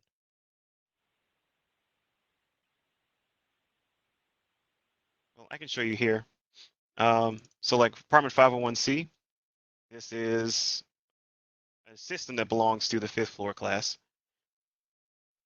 And again, its primary system is apartment 501, like I had explained earlier. That is the overall encompassing idea of classifying things. We did it by floor because we figured it'd be way easier to do it that way instead of having multiple classes for perhaps 2 or 3 items. So I will hand it back over to Ahmed now. Thank you, Daniel. One thing I just wanted to mention about the classes is we also incorporated classes for our preventative maintenance work orders and our corrective maintenance work orders in order to help us organize those. Next up, we're going to move on. We're going to move on to our tools used, and we're going to have CJ take over here and talk about the tools that we used in our project plan. Go ahead, CJ. Awesome. All right, thank you guys and good morning. This is CJ speaking. So going into this project, we first knew that we were going to use the CMRC building. A couple of our members in our group actually live in that building as residents, so we knew that we'll be able to get in-depth access relatively quickly, and that's exactly what we did. Once we chose and told Dr. Schumer what building we were using, we got there the next day and we were able to count all the assets we needed. However, since CMRC is actually the largest residential building on campus, we quickly realized that we had a lot of assets on our hands. We had a little under 4,000 assets. And I'm sure you can imagine with 5,000 residents, there's a lot of desks, a lot of chairs, and a lot of items that have barcodes that we needed to track. So this quickly realized that this may slow us down. Now, going further into the semester, we got word that COVID-19 was going to be putting us off of campus. So we didn't have as much access that we thought we would have in the beginning. So using our computer science skills, we said, hey, we're software engineers. Let's build something to help us solve this problem. And that's exactly what we did right here. We used JavaScript to create a script which will allow us to input all of our 4,000 assets into EAM for us. This is what we call a bot. The way it works is that we use our script and it mimics a browser, and it takes all of the information we need, fills out the forms, and hits buttons for us on the back end of our computers. And while we implemented this, we were able to use Excel, a bunch of Excel functions and macros. We added all of the items that we needed onto the spreadsheet, put it into our program, and a little under a week, we were able to have all of our assets in there. We took the slow approach. We would stop it here and there to make sure everything was correct. And once we were happy with it, we were able to move on with our project. This really helped us to save time, and this really allowed us to move quicker in our project. One thing I do want to note before we move on is that Import does have a existing import utility tool. The problem we had is that as things were moving quickly or getting off campus, we realized we just did not have the access that we needed. We didn't have the requisite credentials. And we said, you know what, let's not waste too much time on that. We're engineers, we can build it, and we did that. So let's go into the next slide. That's the solutions. You have 8 minutes. Awesome, thank you. All right, and so as our company, Dow C Solutions, we created the project plan. For our project, we were working specifically with our CMRC building, but we wanted to create a plan that would work for the entire campus. So on Bowie State's campus, we have 27 buildings. 16 are university buildings, and 6 are residential buildings, and 5 are athletic fields. CMRC, like I told you before, is the largest residential building. So we know that this residential buildings won't take as much time as the university buildings. These buildings are, very vast. They're very different types of floors, different types of equipment. So we know that will take the most time. Our project plan, we estimate that it's going to be a 9-month project starting in Q1 of 2021. The reason why we believe it's a 9-month project is that doing our research, we found out that the University of Minnesota is actually going through their own EAM infrastructure project, and they're using an IBM competitor to Infor. And for their project plan, they estimated about 9 months. So we took that same number and put it here on the state's campus.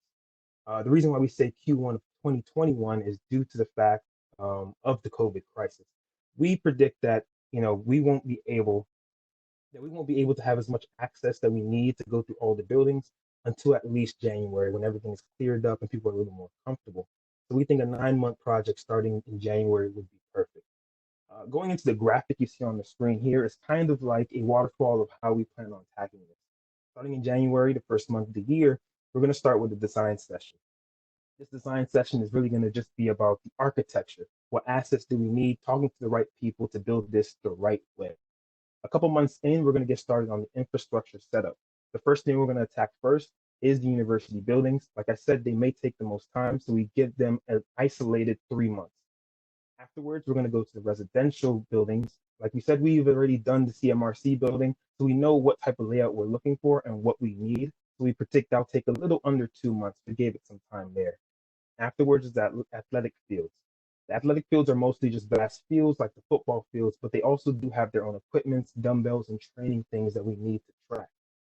Now, later in the project, we're going straight into training. This is the employee training, the key custodial staff, and we'll also have isolated half a month where we're going to just talk to stakeholders, show them what we've built, why it works for them, why it's perfect for them, and how they can use it tomorrow. Lastly, we added a little buffer zone for any bugs or fixes that we need to add. The overall project is a waterfall model, but during each block, we're going to have sprints like we did for our own project here, and we think this will work perfectly for a 9-month project. So going into the resources, we think that we're going to need 5 employees from Infor, 5 employees of ourselves, is that 1 project manager at $54 an hour, 1 senior consultant at $48 an hour, and 3 junior consultants at $36 an hour. We got this information from Glassdoor, so we definitely know that Infor employees are paid well. And for our project cost, we gave a total project cost of $500,000. How we got to this number is using 2 figures that we researched and found. The first one is that the total employee cost should come about $330,000 for the 9 months. But the second number we got from doing our research online, we found out that Infor's public sector side has been working with universities in New York. So we got the inclination that they must be working with the government of New York as well. So going through our research process, we were able to find the procurement contract that the state of New York had, and we were able to get an Excel spreadsheet of all of the cost of goods from Infor. So not knowing exactly what Bowie State may need, we just added up all of the EAM software and costs that were on the spreadsheet, and it gave us a number about 600,000. So we said, let's just split the middle, get a number right between 300 and 600,000. We called it 500,000, and we definitely thought that would be a fair price for all of this software. Now, one of the things is that this employee cost is very high. Doing our research, we were able to find some SEC documents for Infor, and we know that 75% of their revenue comes from software services, fees, and everything. So we definitely think that Infor would be willing to eat a lot of this employee cost just to allow the school to get the software quicker and more efficiently. So at the end of the day, everybody wins, and the school is able to work with Dalsy Solutions and get this great software that Infor has. Thank you. All right, and that concludes our presentation. Thank you all for listening, and we don't have a Q&A session, so thank you all. Thank you very much, Dial C Solutions. And for our judges, this was Team 1. Misspoke at the beginning. Again, thank you for your outstanding work. And we thank you for presenting to our client today. Thank you all for having us. We you appreciate so the much. opportunity. Thank you all. So at this point, the next session will start at 11.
Team 3 checking in. Is Team 3 present?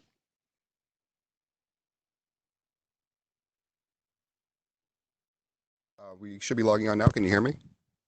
I can. When you're ready, I will stop sharing and allow you to go ahead and set up. We'll be starting at 1100 on the hour. Perfect. I think all of us are logging on now.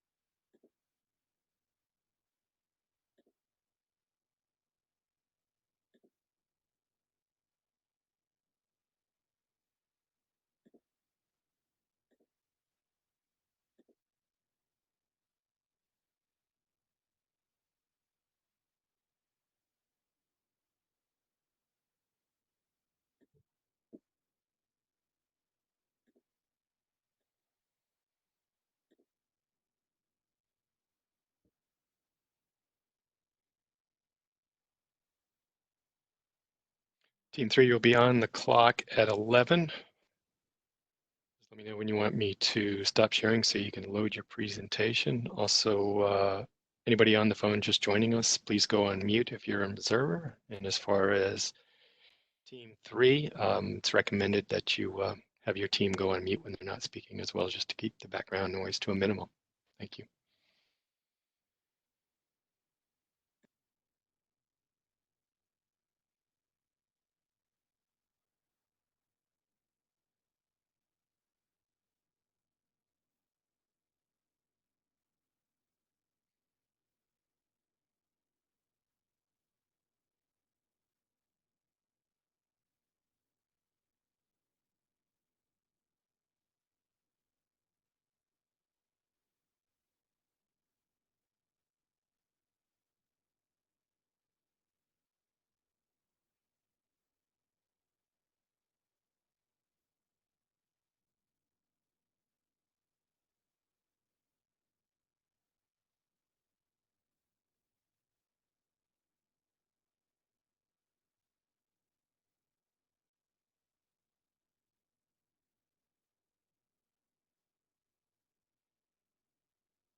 Team 3, you have the floor in 2 minutes.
Team 3, are you prepared to begin? We have 1 minute. I believe so. We're all ready. Yes, sir. Feel free to share the screen, whatever you need to do. I'll give you a go sign. You'll have 45 minutes from the go sign exactly on the nose. There'll be no Q&A at the end. The entire 45 minutes is your show. As of right now, Team 3, you have the floor. Begin when ready. All right, we're going to have D screen here.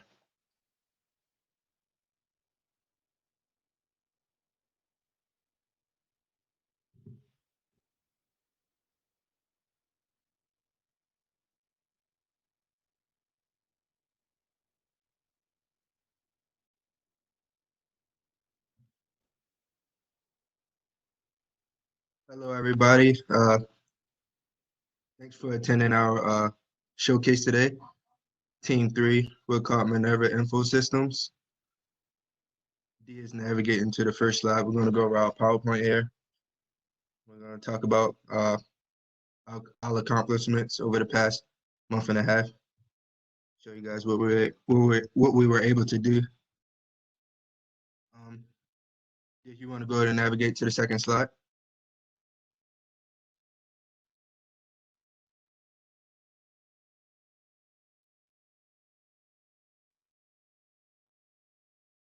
So first, we're just going to go ahead and introduce all of our group members, starting off with our project manager, Lee.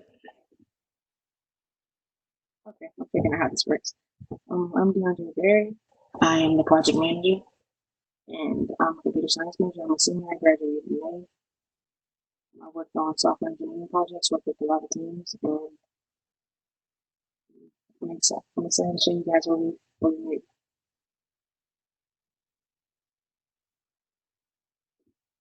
Hello, everyone. Hope everyone's doing lovely on this morning. My name is Jonathan Moody. I'm the functional manager for Minerva Info Systems. I'm also a senior computer science teacher.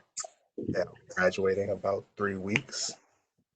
My role in the group is kind of keep everybody on track, make sure things are going well, make sure time rules are being kept up with. That's about it. And my name is Mark Goggin. I am also a senior, not a graduating senior yet. Computer science major, of course. In our group, I was our business analyst. Since there isn't too much business going on, since we're not really, I don't know, selling to anyone yet. I mainly was involved with the work orders and the preventative and corrective maintenance orders, as well as gathering assets for the group. But in the future, if our company takes off, then I will do more business related management with our team.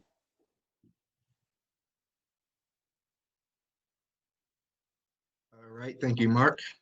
I'm Alfonso Smith. I'm the quality assurance manager with Minerva Systems. My role in the project, I was responsible for uploading the hierarchy of the computer science building and listing all the systems that we have in the building and making sure we have KPIs and charts that are functional for the user. As far as me and working spirit, I'm a graduating senior as well, so I'll be out here in a few weeks as well. I worked on numerous projects at Bowie State, coding apps, writing to servers, things of that nature. I think this is a good project for us. I can speak for me and Jonathan. We made a few apps last semester, probably about 4 or 5 of them last semester. We were loaded on coding apps, and our teachers really emphasized on creating like a simplistic user interface for the user to use. You don't want anything too complex. So this project was really good for us to create a simplistic user interface for our clients. As far as work experience, I'm an IT specialist with the U.S. Army. Luckily, I was able to get out of work to be with you guys here today. And I worked on a few projects, DoD projects, with some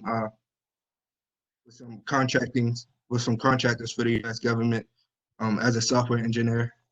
So I have experience coding basically with C++, Java, C#. And we have a wide range of variety within our group as far as different backgrounds in the technology field. So we were all able to mesh together and come together as one to get this project done. Thank you guys for attending, by the way, and thank you for this opportunity. Next, we have Dom coming up.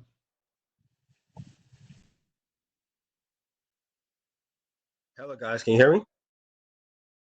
Yeah, we can. My name is Damilola Alagundoye. I am a computer science major. I am the process analyst. So pretty much similar to what Jonathan does, my job is pretty much to make sure that we're hitting our processes right. So we have a job to do. How are we going to go about solving that problem? That is my job. Pretty much just like Jonathan and Alfonso, I also have experience programming. Especially last semester we had software engineering class, so we had to make an app. same thing with Alfonso. Pretty much, I'm very skilled with C, C++, Python, SQL. Pretty much the most popular programming languages that are out right now. I'm quite familiar with that. Thank you. Thank you, Dom. Now we have Dee's going to take back over the screen, and we're going to navigate back to our PowerPoint.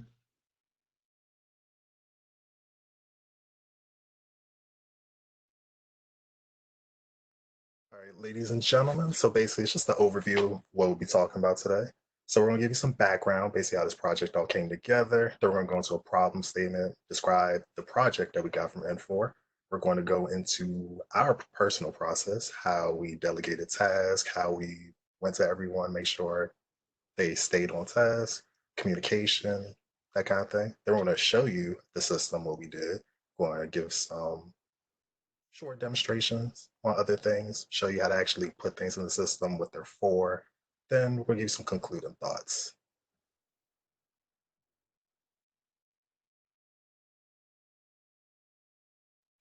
So, what is happening? How do we get here? So, this project all started about January when our lovely Dr. Shumba came to us very excited about a company called N4 who wanted to work with us. Also, the Maryland Center, can't forget y'all. And if you go to the next slide. So, here's a little bit of background. As previously mentioned, Dr. Shumba came, decided to give us something new to work on for our capstone project. Generally, in past years, our senior capstone class is generally making an app, but she wanted to do something a little different, more geared towards how the field is now. And that's where N4 came in.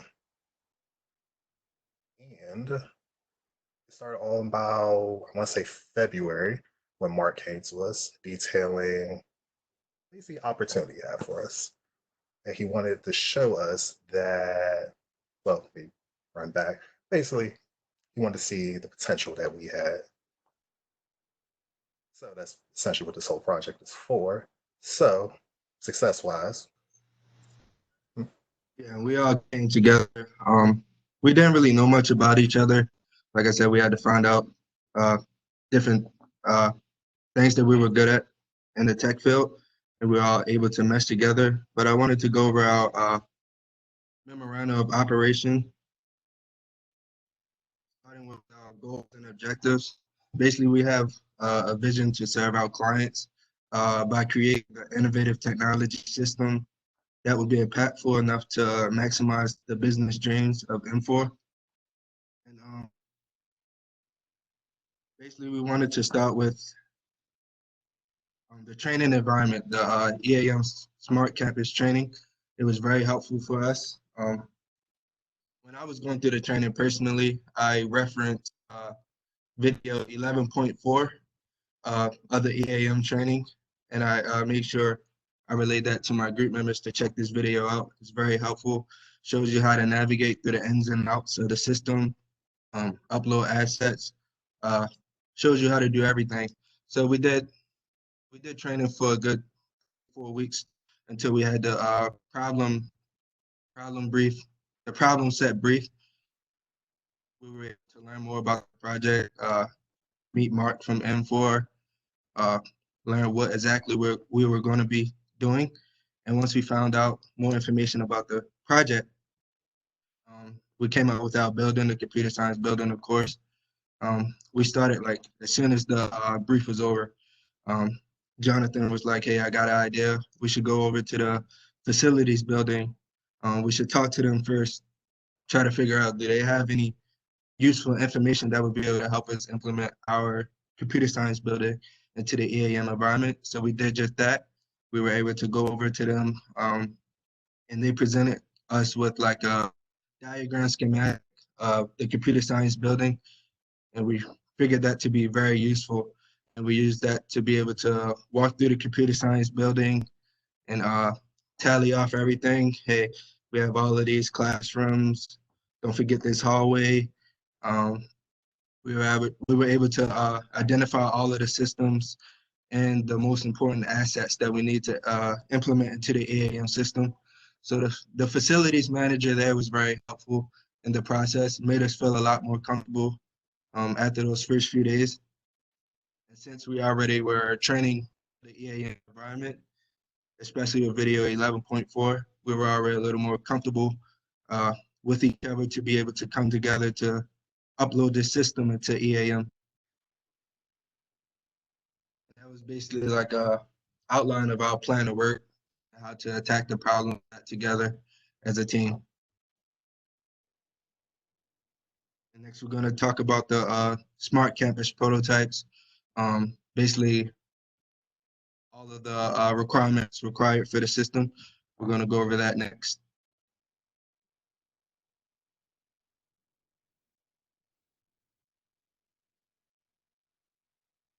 Is your screen running?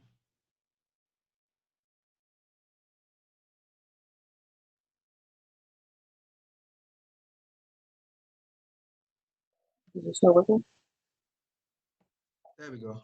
So yeah, like I just mentioned, we wanted to start with the hierarchy first. So we got the schematics of the building. We listed all of the classrooms and everything into a Word document so we can be more organized and make sure we don't forget anything. We're going to show you that Excel sheet as well in a few here. So once we gathered everything together, we were able to start uploading the locations of the building into the EAM system. Then we started to brainstorm PM work orders that would be important to the computer science building. 5 for facilities and then 5 for the assets of the building. And we created work orders, 6 work orders, 3 for the facilities and 3 for the key assets of the building. And of course, we set up inboxes and the KPIs and the charts. And like I said, probably the most important thing of this project is the simple user interface. So we want to keep everything simplistic, taking out anything we don't need that the user don't need. So it won't look it won't look like a complex system when the user log in. So we made sure to delete anything that we're not using in the EAM system. D, if you want to navigate to the Excel sheet, if you have it up.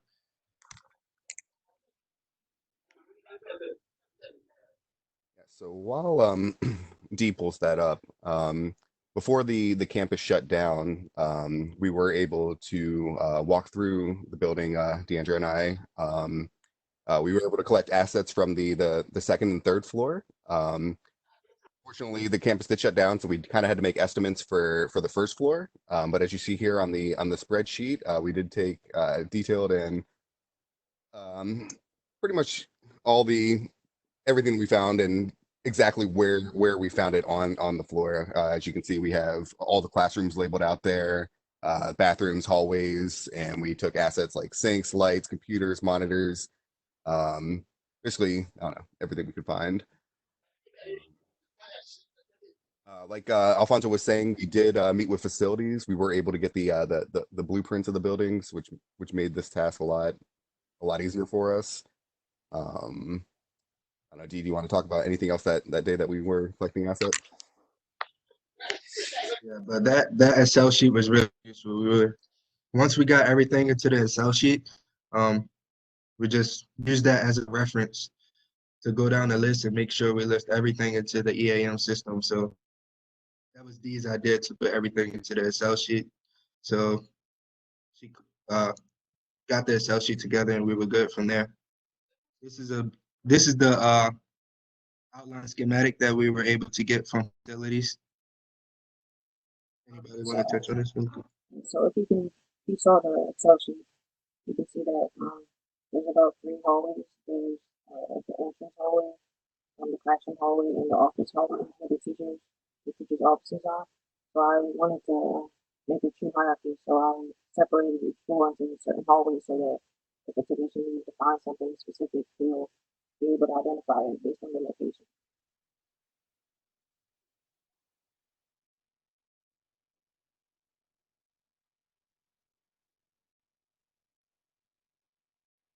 Dee, did you go out there?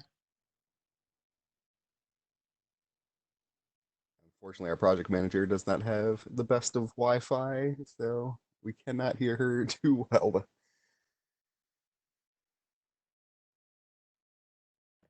So this is basically our plan of work with three main sections: learning, communication, actually applying all the things we learn. So the learning is just strictly the videos, the 3-4 weeks we spent watching them, sometimes together, sometimes not. For communication, that was a big one. We had to figure out how best to keep in contact with everyone, which probably sounds simple, but in practice, it can be a little difficult. But we settled on Microsoft Teams and Discord as our main ways of communication. And it's been pretty good so far. As far as application, that process has been mostly okay, figuring out issues, communicating with other groups, kind of collaborate, see how they're solving issues, if they're running into anything. Altogether, it's Basically using the Enforce Campus videos as a reference when we run into any issues. Like I said, the 11.4 video, I know I use that a lot to help me navigate through the system itself. So we were able to iron out any issues that we have and basically pick up each other's slack if we ran into a problem into the EAM system. So team synergy is one thing that we wanted to focus on. Like I said, we haven't really worked together. I've only known Art maybe for a month. Dee, I just met her as well. So team synergy is something that we wanted to focus on since we didn't really know each other like that. And like I said, we all come from different backgrounds, and as far as the cyber field and technologies, we all use different coding languages and platforms and IDEs. So we were able to bring that all together into one. And that was basically the plan of work and how we attacked the problem set. Somebody was saying something? So as process analyst, it was my job to make sure that everyone was up to date with the studying and the videos, the info videos, especially the 11.4 that Alfonso spoke about. That was very useful.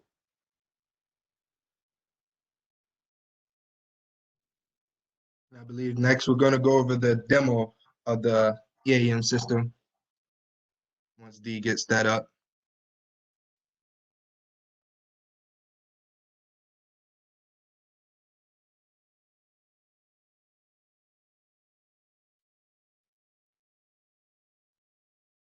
Can everyone see it? You can see it. We can see it. Maybe D, if you can try to get a little closer to the mic, maybe.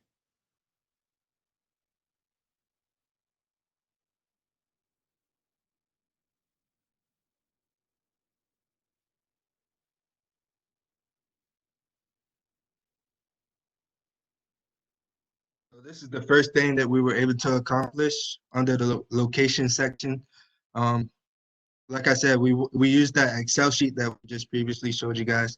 We went down as the Excel sheet and listed everything into the system that we have, as far as the hallways, the classrooms, offices, bathrooms, professor offices. Yeah, it's just a whole list of everything, the complete outline of the computer science building, virtual reality labs, supply rooms, computer science labs, basically every room inside of the computer science building, we were able to upload into the location section. There were also rooms. My bad. There were also rooms we're not allowed to go into, so we'd have to estimate and figure out the assets in those rooms. Yeah. And another cool thing that we were able to do, since the computer science building is pretty big, it's a lot of different rooms, we were able to split up each and every piece of the locations tab into different classes. So floor one will have all of the classes from floor one into one class. I think floor one is the ground floor. So we had also in the systems tab, which we're probably going to go to next, we had that a part of the floor one class. Floor two, we had all of the classes from floor two, along with the professors' offices and the virtual reality labs.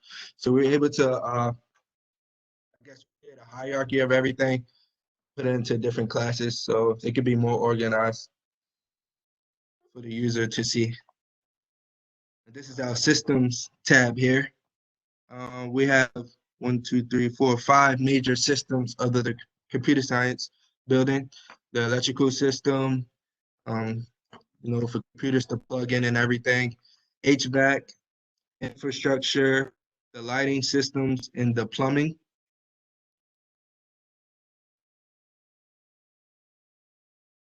Anybody else want to touch on the systems?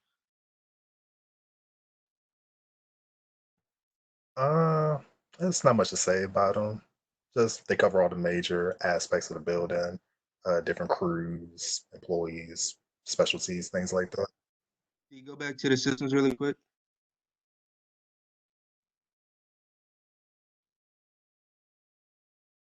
I was going to say we did apply different PM schedules into the particular systems that we have, and also employees. When we go to the employees tab, you guys will be able to see that as well. We assign certain employees into the preventative maintenance schedules of each system, depending on what their job title is. So like an HVAC technician would work with the HVAC system, and he would do the preventative maintenance there. A plumber would work in a plumbing system, things of that nature. You can go on to assets wherever you were going next.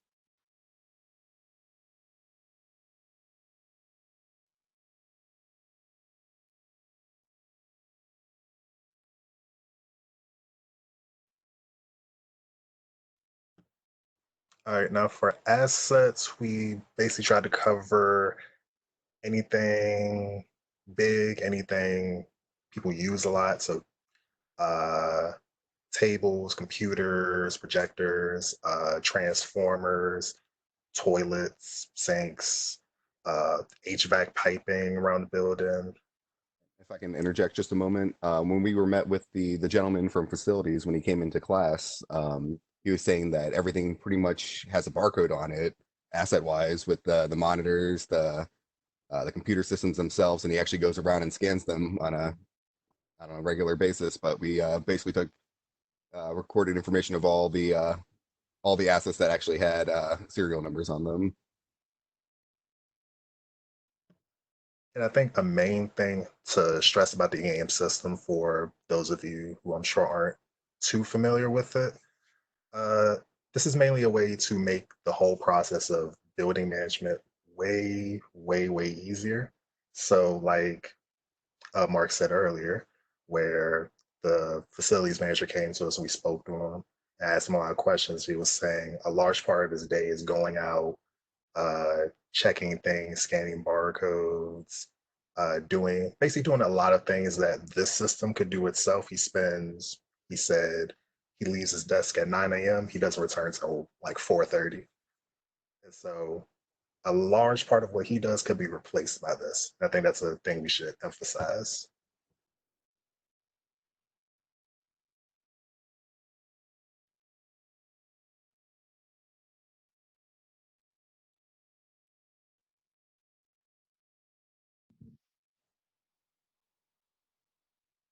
Let's see, where are we at next? I believe this is the employee section that D just pulled up. Like I said, we created different employees, electricians, elevator techs, housekeepers, HVAC specialists, janitors, basically key employees that would be needed to run the computer science building successfully. And we were able to assign those employees to different PM schedules in the EAM system, so they would know what job or task they will have next. Where you headed to now? It's PM schedules.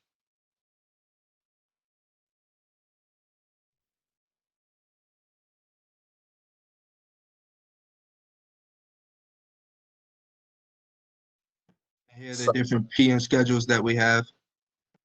You want to go ahead, Jonathan? Oh, sure. Not sure if a previous group mentioned it or not, but every group's preventive maintenance work orders are kind of mixed in here. So ours are the ones with the single digits to make that clearer. And basically the ones we thought of were just simple ones like checking the elevators, which is an important one because we have this elevator and computer science building that's more like a yo-yo than an actual smooth ride. Transformers around the building, they sometimes go out. And so I assume the earlier group talked about it, but if not, preventive maintenance work orders are essentially just a way to check, make sure things are still working before they break. And if they're on the verge of breaking, to kind of do what you can. And so the preventive maintenance work orders, or I guess more the corrective work orders, are tied to the preventive maintenance work orders. And so if something is amiss or anything, then the corrective maintenance work orders will actually be what's done or the actual process of fixing whatever went wrong.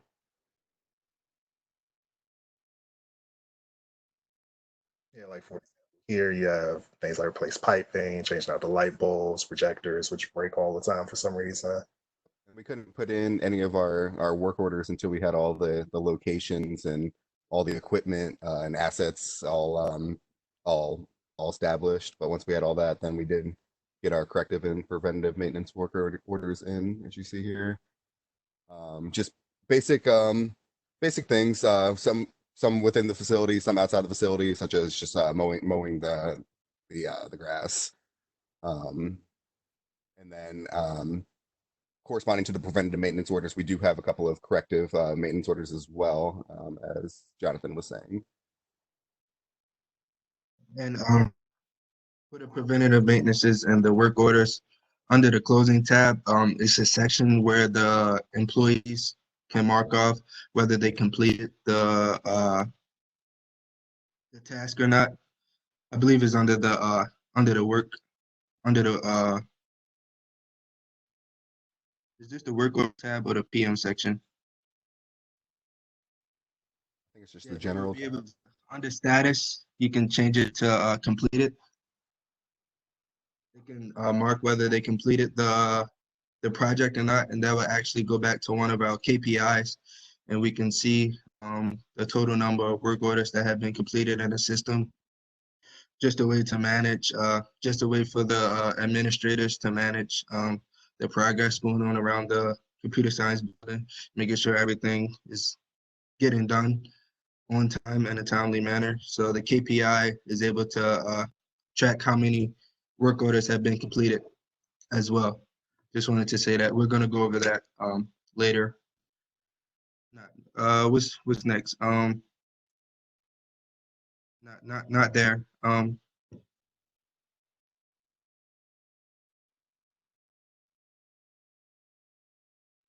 We'll go over the KPIs towards the end.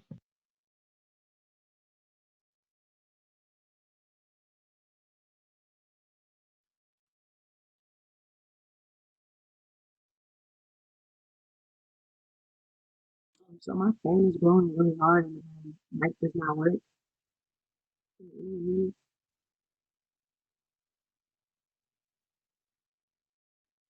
We can still hear you. Did you want to add something? Oh, I was gonna show how to make the records and LinkedIn and everything. I believe she's gonna show you guys how to add a new record into the system. This is the location. So she's gonna add a new location into the computer science building.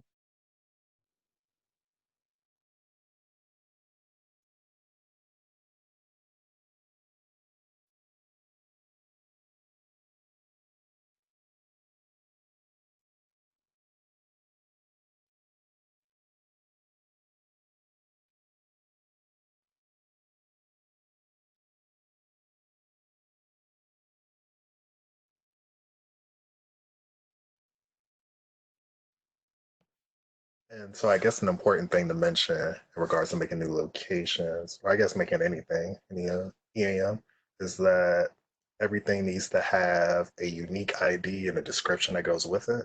Then it has to be tied to whatever department you want to tie it to. In our instance, we only have one. And so the reason you would want to make a new location EAM or anything is that assets, and as you can see by hierarchy, everything has its own specific place that it goes. And so do you make an asset or other things that don't have a location inherently tied to them. So you have to go in and put that in. And so in this instance, D made a new location, BSU campus. And so that, since it's a test one, that would be for, actually go into assets, you can show it off. So as an example, say you have, I don't know, you got a new projector or a new structure of some sort. So you would make an asset, which whatever unique identification you wanted.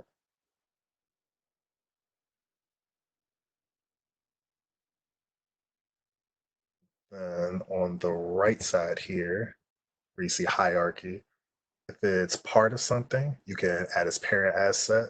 You can add what position it is in the machine, if it's like a pump or something like that. The primary system it's part of. And then right below it is a location where you can actually say where its physical location is.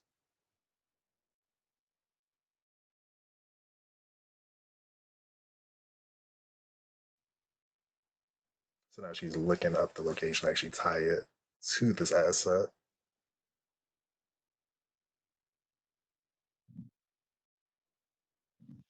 This is also an easier way to manage where everything is, creating a systematic hierarchy of everything. Like this asset belongs to this room belongs to this hallway belongs to this floor belongs to the computer science building.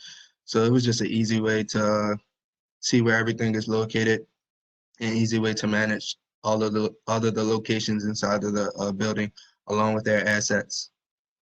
All right, D, if you want to navigate to the KPI section, not that, the start center, start center, go over all the way to the top left. Not that, yeah, the drop down, there it is. So here we implemented our charts and boxes and KPIs. As far as the charts, we implemented the work orders by department. As Jonathan mentioned earlier, somehow all of the groups work orders were together, kind of meshed together. So we split it up by department, and our department has, if you want to highlight over the chart D, I believe it's 18. Highlight over, yeah, it has 18 work orders. So chart basically track down the number of work orders that we have implemented into the system for each month. We basically did everything in April, so most of the work came in April. As far as the KPIs, we had the number of work orders completed.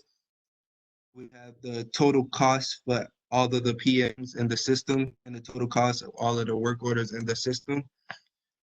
Like I was mentioning earlier, under the work order section, the user can mark it completed once they did the task required. Once they mark that complete, it's able to update into our KPI. And the administrator or boss the progress of the work orders being completed. And they're also able to track the amount of cost of each PM and work order just from a budgeting standpoint. Don't want to spend too much, but you want to make sure everything is done in a timely, effective, and costly effective manner. Under the inbox section, we have 4 total inboxes split in 3 folders. Under the maintenance section, we have our PM inbox. Like I said, that number to the right of the inbox tracks the total cost every PM. But if you actually click on the PM inbox, you want to click on it, D. Click on the inbox.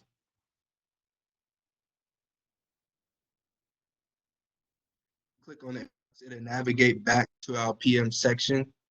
So the user or whoever's using the system want to check out the PMs, see why that cost is at $3,000. They can see that. You want to go back to the inboxes or the start center? I'm sorry. Minerva, you have 10 minutes left on the clock. We also have the management folder. that tracks the total number of assets and the systems in box. So the user can see the assets and the systems that we have in the folder. In the last folder, we have operations. And that's another screen to go back to the work orders as well. The users can see the work orders that we have, mark work orders complete to go back to that KPI that we previously have. Let's do that. Go on closing really quick. Go to a random work order. We're gonna wrap up our EAM in a sec, so we can go back to our PowerPoint. But let's mark a work order complete so the KPI can update. Go. I think I already did that one. Go to a random one towards the bottom, D. Oh, that one's not marked complete. You can mark that one complete. Whichever one you're on now. Yeah, it doesn't matter which one. So it's now marked completed. You want to save it.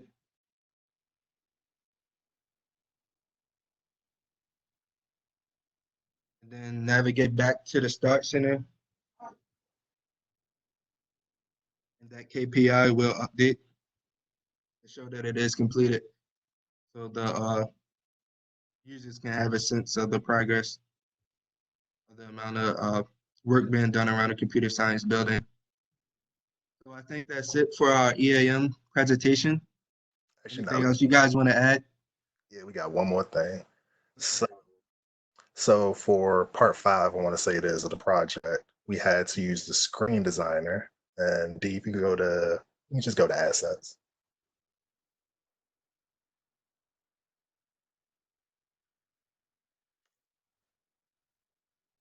So I'm not sure if y'all have noticed, but there are a lot of different fields in EAM. So this asset screen doesn't normally look like this. So D, if you could go to the paintbrush next to the book. Yeah. And then go to continue.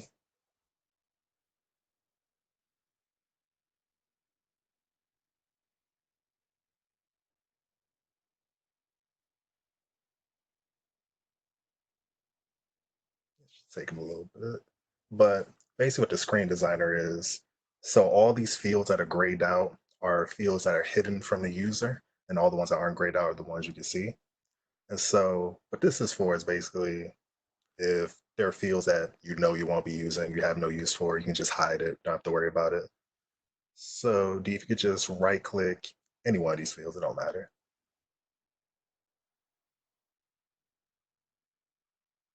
Yeah, so here you'll see it says protected, hidden, default. And here you can hide or show whatever field you want. And if you could right click where it says equipment details right above it.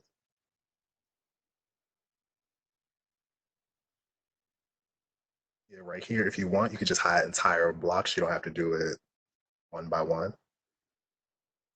And yeah, just wanted to show this real quick. And yeah, I think that might be about it for the EAM demo portion. That part was really key to create that simplicity into the EAM system. Yeah, the system was pretty overwhelming at first. So once we figured that out, get out some of the clutter and some of the background noise, I know it was very Be efficient. Remove all the unnecessary stuff. So you have about 5 minutes remaining. Okay, thank you. All right, so what did we learn? Throughout this whole project, we have learned that taking time to do things and scheduling out time to work on things is incredibly important. Otherwise, you find yourself kind of in a bad way where you're rushing to get things done. We've also learned that EM is it's a fun system. It's useful, and I could definitely see why so many people speak its praises. Anybody else learn anything before we move on? Besides the software engineering class, I never really worked with the team before, and I know that in the computer science field, coding and all that is not done by one person, that you have to get good at working with a group of people. And like Alfonso was saying, we didn't know each other a couple months ago. We all come from different backgrounds, and I don't know, it's just really really neat, even especially during this pandemic, getting together with these guys and girls and being able to complete this, and I don't know, just got better at scheduling and just working with the group in general.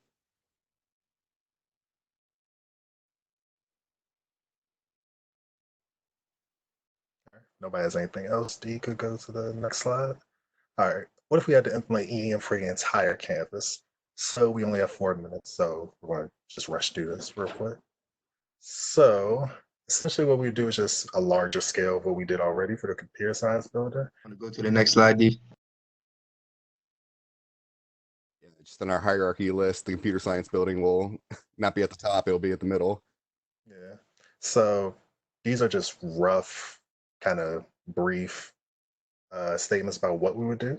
So our project plan, we would interview everyone, teachers, maintenance workers, president, whoever we could talk to, and try to find schematics of the entire campus. We would figure out what categories they use on campus, probably split up into maintenance workers, food workers, professors, etc. And there are probably more that I haven't thought of yet, but each thing will probably have its own subcategory and prices, research, what rates people generally use. And yeah, just brief overview. Firstly, we'd like to give a big thank you to N4 for providing us this project. We thank you so much. You all are great.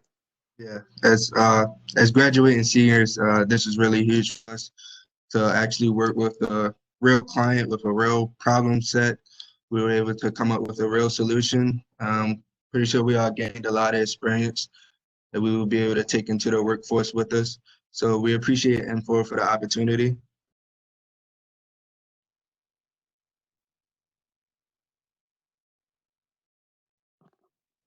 Whenever does that conclude your presentation? Yes. Very good. Well, we thank you very much for your outstanding work and all your efforts. And that was for our judges, that was team 3. So again, thank you. And we will be starting at 12 noon with the next group. All right. Thank you, Mark. Thank you.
Team 4, Daydream Software. Are you out there?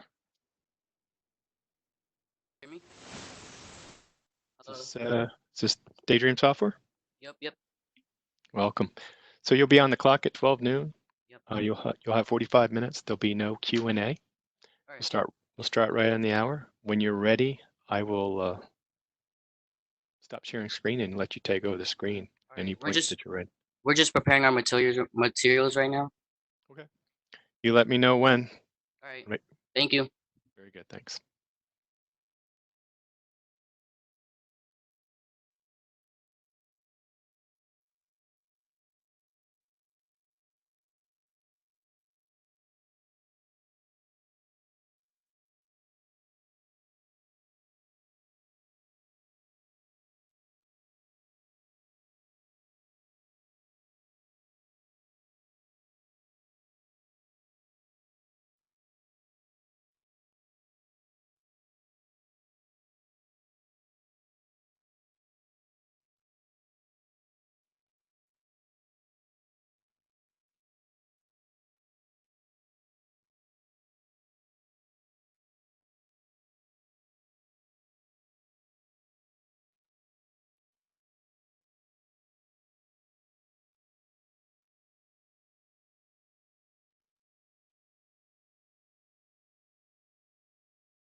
Daydream Software, you have 2 minutes till start. I'm going to stop sharing. You are welcome to load when ready.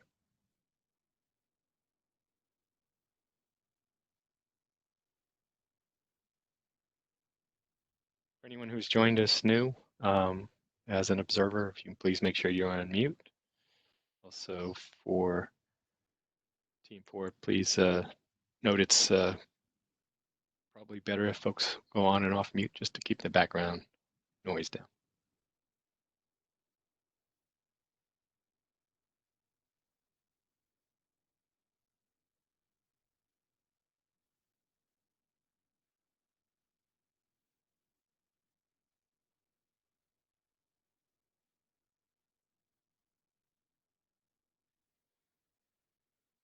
1 minute to start for Daydream Solutions.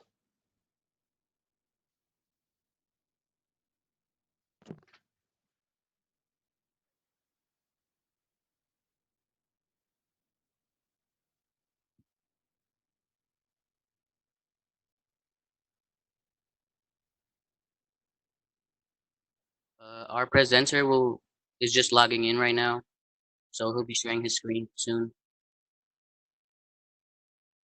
Okay.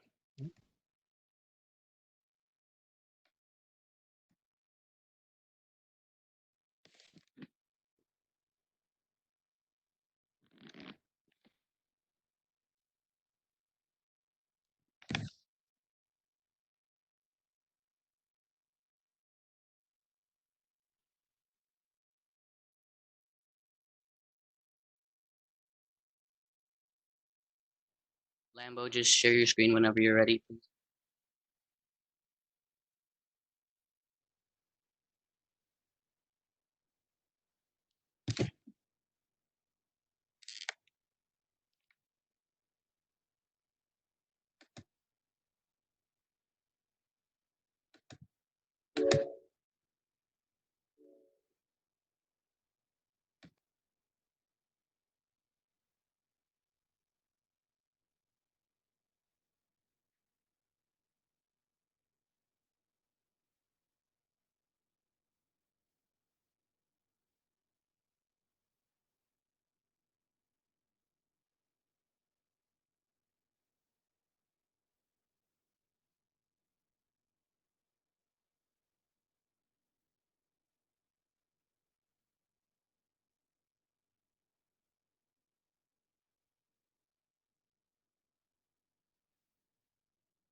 Okay, is Daydream Solutions ready to begin?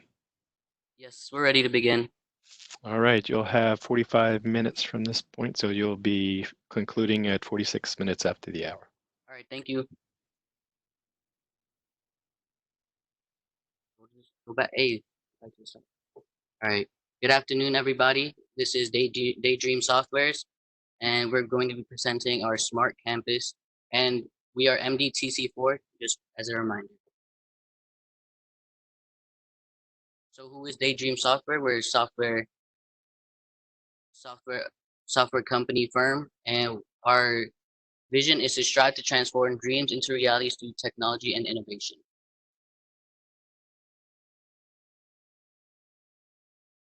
So to introduce our team, I'm Andre Carrillo, and I serve as our functional manager. My name is Kayla Thompson. Good afternoon, everyone, and I serve as the project manager for our team. I'm Fasofa Yusuf, and I'm the creative lead of the group.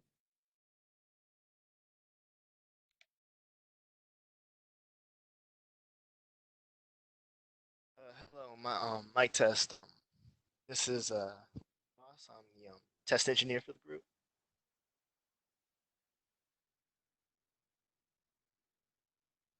Lambo, if you're talking, we can't hear you.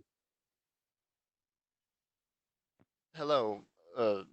We can hear you, Lincoln. You can? Yeah.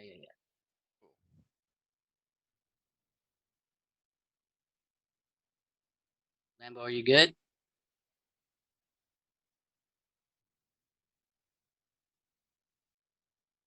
Lamb, are you talking? No, I'm trying to. Hello? Yeah, we can hear you now. Okay. I'm Lambo Malafa, and I'm the quality assurance manager. All right, so just for an outline of what we're going to be presenting today, we'll begin with a problem, our solution, and our demo, which will include the work orders and start center. And then we will begin to talk about our plan to implement the smart campus system throughout the campus.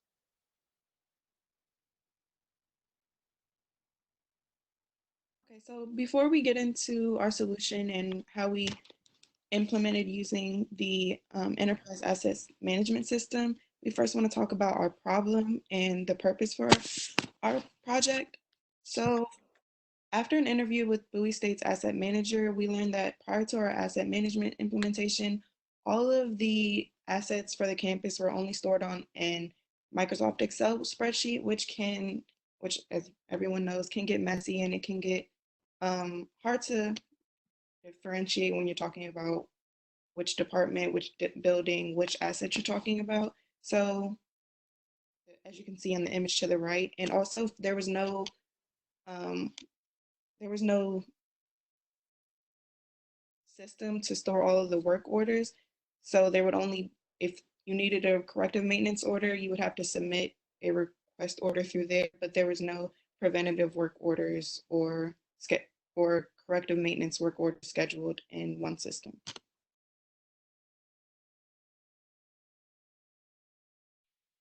So for the smart campus requirements, in order for us to completely fulfill what we needed to do for our capstone project, we needed to make sure that we included an asset hierarchy, a preventative maintenance or 10 preventative maintenance work orders, 6 corrective maintenance work orders, 3 inboxes, and the 3 inboxes that we implemented are for maintenance, management, and operations. And then we also needed to create some key performance indicators, which are KPIs, and then as well as a start center.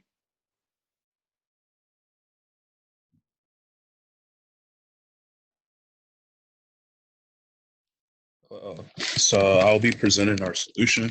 Our solution is to create an effective and user-friendly asset management system, and we will allow for to make it easy to add assets, systems, and work orders. And additional features for our system will include a simple start center and key performance indicators, which are basically KPIs to the start center.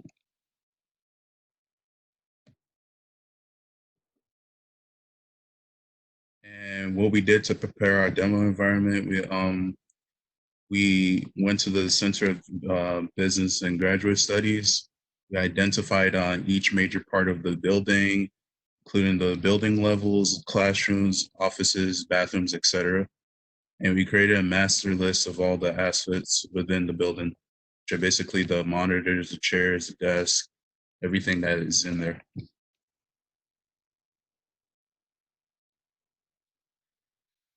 An asset is basically any resource that is owned and stored in a building, and preventative work order is a scheduled routine maintenance task performed on individual assets or groups of assets. A corrective maintenance work order is a repair or restore maintenance task performed when an asset or group of assets is not functioning properly. KPI is basically a set of data used to track building metrics.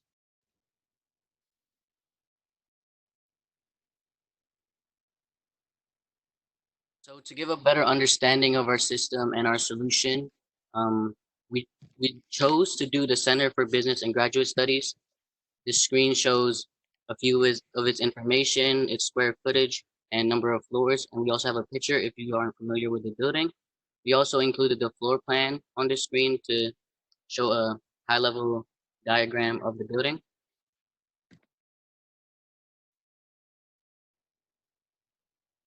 And further to understand our system, it needed to understand how our asset was structured and our naming convention to better identify these assets and to organize them properly.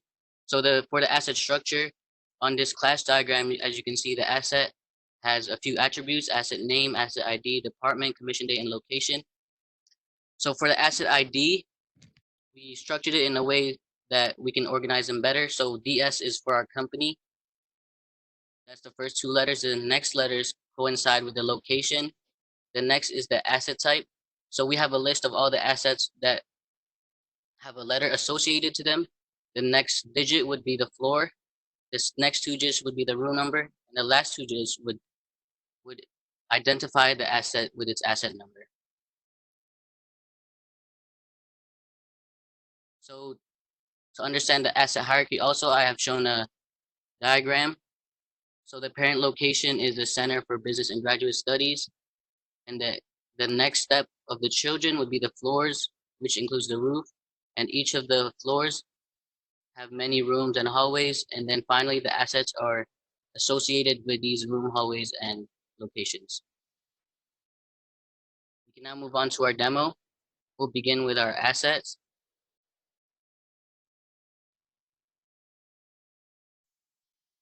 I will be discussing the assets. So right now, the asset we're looking at right now is the bathroom, the first bulb in the bathroom, and this is the naming convention we use. So basically, as Andre explained in this one of the slides, DS is basically the name of our group, which is Daydream Software.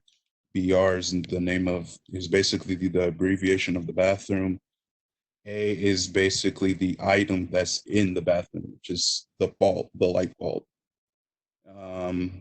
One, the first number of the naming convention basically indicates where the asset is located at, which is on the first floor. So since it's on the first floor, we basically named it as 1. If it was on the second floor, we'll put it as 2. If it's on the third floor, we put it as 3. And the next 2 digits indicate next 2 digits basically give the room number. So basically 01 is basically the first bathroom. And let's say we have like 10 bathrooms, or like let's say you go to a second bathroom, you use 02. If you go to a third bathroom, you'll use 03, 04, et cetera, all the way up to like 10. So that's what that the next 2 numbers indicate. And the last 2 numbers indicate the assets. The assets is 01, mainly because the first asset we used. So since it's 01, that's basically the first bulb that we used. And the location is bathroom 1, which is basically the first bathroom that we used to highlight the asset.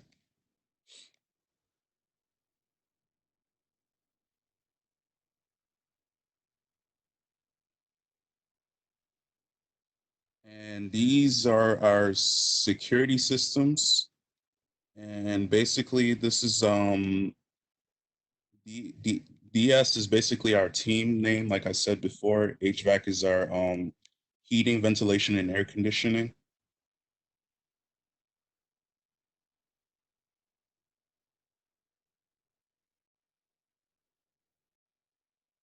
And this is our structure. The parent is the roof. That's the parent of what the HVAC is. And these are the assets of under the air conditioning unit.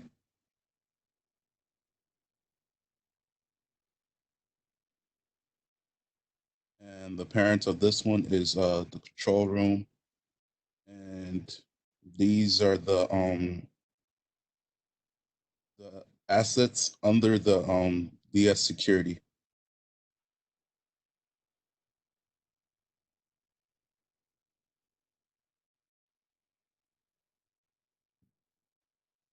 And these are the locations we created. These are all the what you're looking at right now is basically all the bathroom locations we created. It's the first bathroom we're looking at, and this is the parent location is the first floor. So the first floor and the first bathroom. It's, the parent and all the assets under the first bathroom. The toilets, the soap dispenser, the paper towels, mirrors, et cetera, et cetera.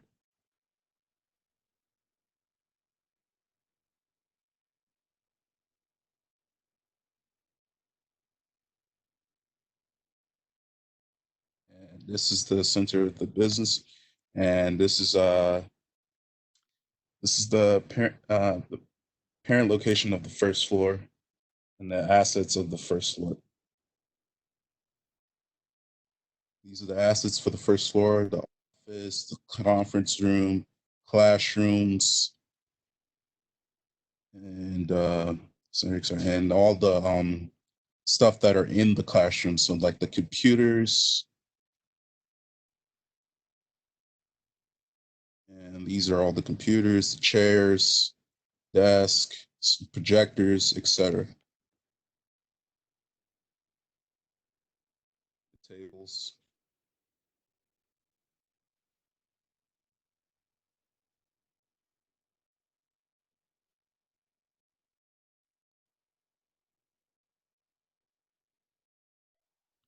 And now I'll be moving forward and discussing our preventative maintenance. So if we move to, we got to use our data spy to show all our DS because we have access to everybody, all the groups. So we created a data spy to filter out everybody else's and only show ours. So we'll be looking at inspect HVAC system. So as you can see, the preventive maintenance is inspect HVAC system as an ID, has a class associated with it, and it's performed every 90 days, or which is the calendar trigger, or the window trigger, the meter trigger, which are 70 for OK window, near window 71, and release window 85. It has a work order type. It is associated with a supervisor, which is the building manager Franklin, which we have put into our system. We have in our comments, we have the instructions for performing the checklist tasks for inspecting the HVAC systems. We also included the safety gear needed for that preventative maintenance and the equipment needed for that preventative maintenance. And we also have the assets that are associated with this preventative maintenance work order, which are the AC units and the whole system itself.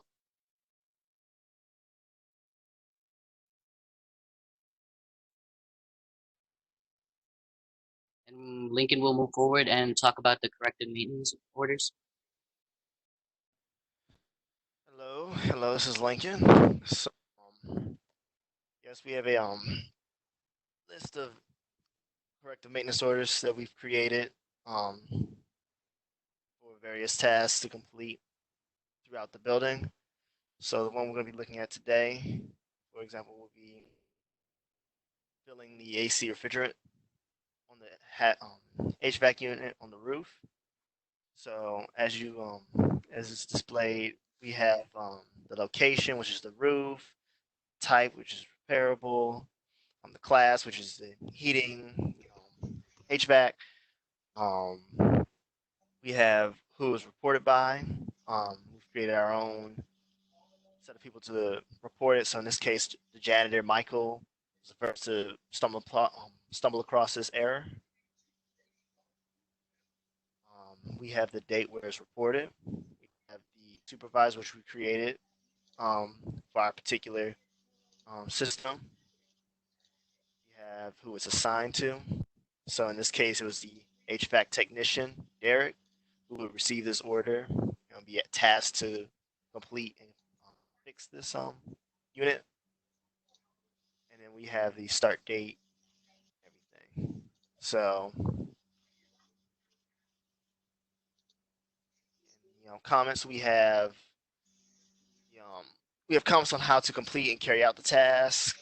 Routine maintenance, inspections, charge connections, everything that a worker would need to know when heading upstairs to deal with on the roof to deal with the HVAC unit.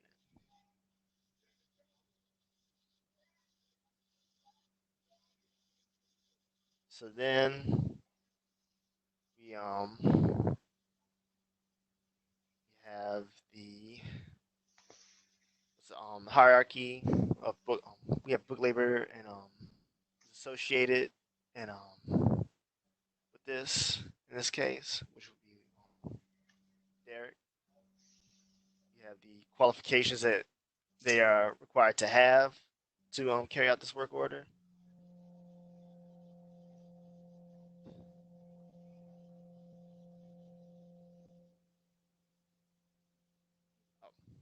Yes, we have a list of all the employees we have underneath who are working and that are in the database. And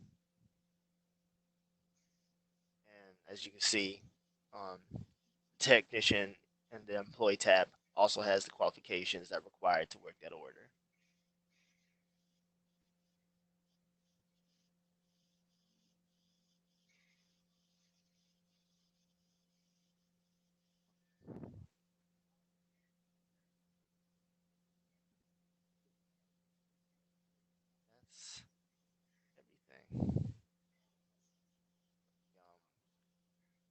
members. I think Lambo will take over for the Start Center. So like now we have the Start Center, which has the inbox. This we have three inboxes: the maintenance, the management, and the operations. We have the chart which shows the total number of maintenance, corrective maintenance work orders. We have the KPIs, which shows percentage of work orders to total work orders, and we have like the work orders with the past due date, like 3 of the corrective maintenance work orders are past due.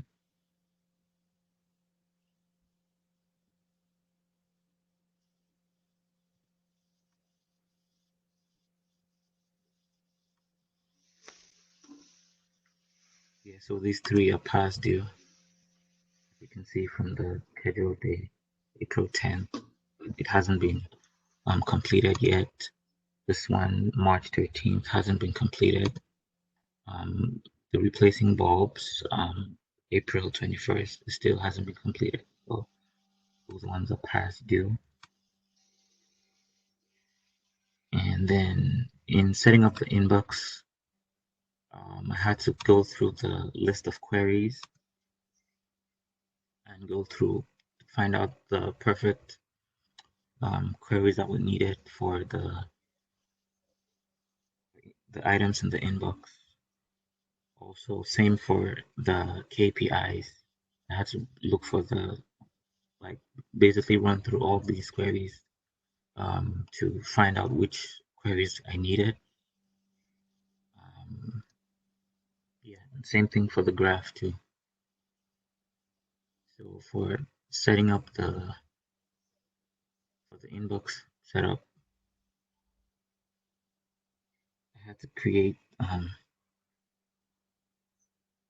the inbox codes.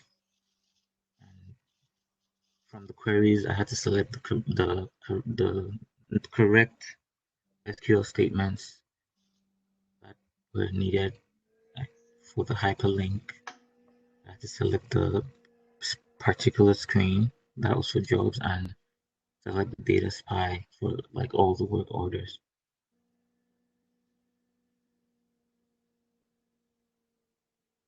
So for I had to select like a color scheme too, or like the range of values.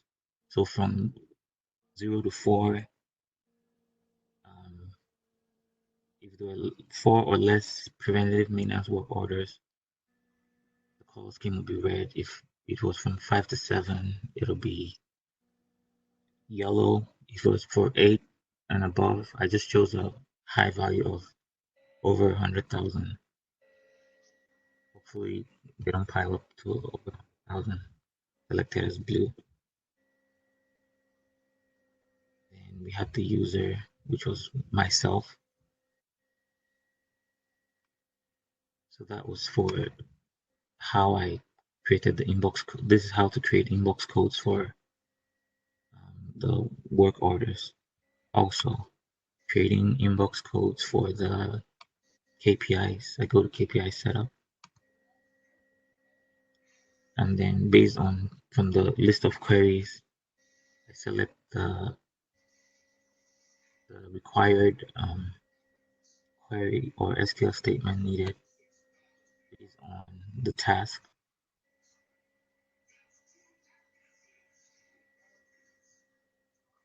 And selected the gauge from 0 to 100. Selected the option as public. I tested a few KPIs, like all the DS. Tested a few KPI codes before I got the correct order. Same with the chart setup. Tested a few codes, got the right setup, and selected the correct SQL statement from the list of queries.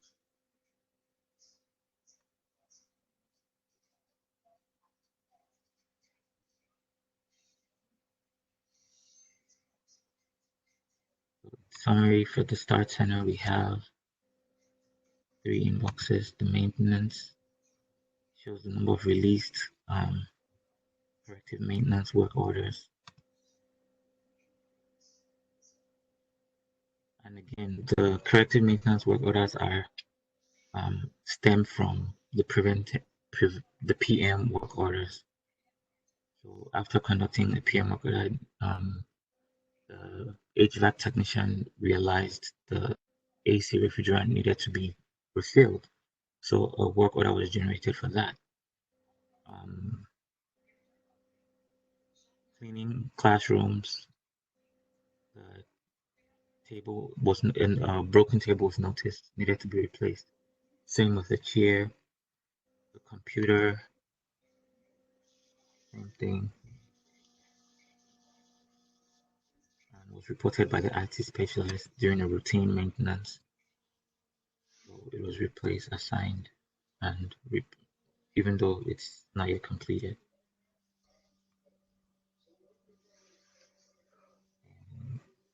So that's it for the chart, just one graph. We have 2 KPIs and 3 inbox items, management, and operation. So that's it for the EAM Start Center. I would just like to add something about the Start Center. So the Start Center will be what the front end user will be interacting with. So this will make ease of use of what work they need to do. So this inboxes, charts, and KPIs will be different for each employee, and theirs will be personalized to their needs. So for management and whoever the actual specialist for that work order will have different inbox items and KPIs that they will be able to see through the Start Center. And you can move forward with that presentation, Randall.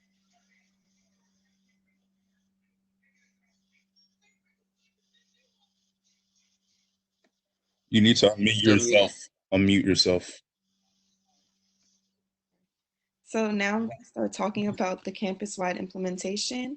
And to start, we're going to talk about the project plan. So there are over 27 buildings outlined in the campus map. You can see a small picture of it to the left of your screen. But in order to begin this entire process, of course, we have to start by hiring contractors who will be working to implement the EAM system onto all the buildings within Bowie State's campus. So after hiring contractors, the contractors will be instructed to complete the EAM training, which all of us have already completed, and it took it's estimated to take about 40 hours to complete all of the Cloud Suite and EAM training. And then the 27 buildings outlined in the campus map, like I said, will be divided amongst the contractors. And then after the contractors have each of the buildings that they're assigned, they'll be instructed to obtain the building floor plans, like how we had for the Center for Business and Graduate Studies.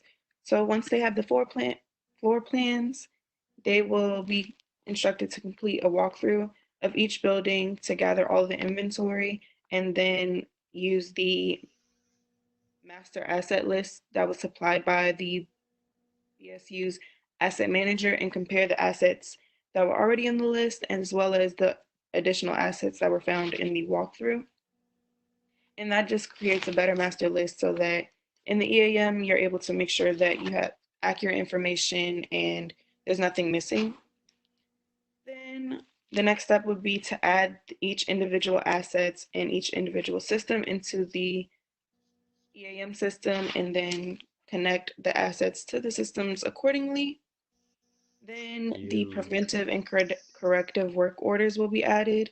So for example, if every building will have an HVAC system, that's just how the buildings are set up at Bowie State University. So they will each need the same preventative work orders. So there will be a list for certain systems. So HVAC systems will all need to make sure that they have the same preventative work orders for each HVAC system in each building. Same for bathrooms. They'll need the same preventative work orders for every bathroom in every building. And then finally, the Start Center and KPIs will be added into the EAM. So the relevant information, the relevant metrics for each building and the systems that are in each building will be added and make sure that they're in the Start Center just for ease of use, so that it's user friendly. And then next, we're going to talk about the labor categories when it comes to the campus-wide implementation. So there is a few different steps like I mentioned earlier. So we divvied them up based on how many hours it's probable to take for each step. So obviously we have to hire the contractor that's projected to take 16 hours. Then for each of the contractors, it will take them each 40 hours, which is 1 work week, in order to complete all of the M4 Cloud Suite training modules. Then, like I said, 40 hours for that. Then it will take about 60 hours for the contractors to find the floor plan, have a master asset list, and conduct their walkthroughs for the buildings, and make sure that they create a list of every asset, go through every room, every office, every bathroom, just to make sure that no asset is skipped over. Then it will be time to add every asset into the enterprise asset management system, which is projected to take 80 hours. Then create the necessary systems in the EAM, which is 40 hours. Add preventative work orders. We have scheduled out 40 hours for that. Add corrective work orders for all of the buildings. We have scheduled 40 hours for that as well. To create a start center in the KPI, we have included time for 10 hours and 60 hours respectively for each of those.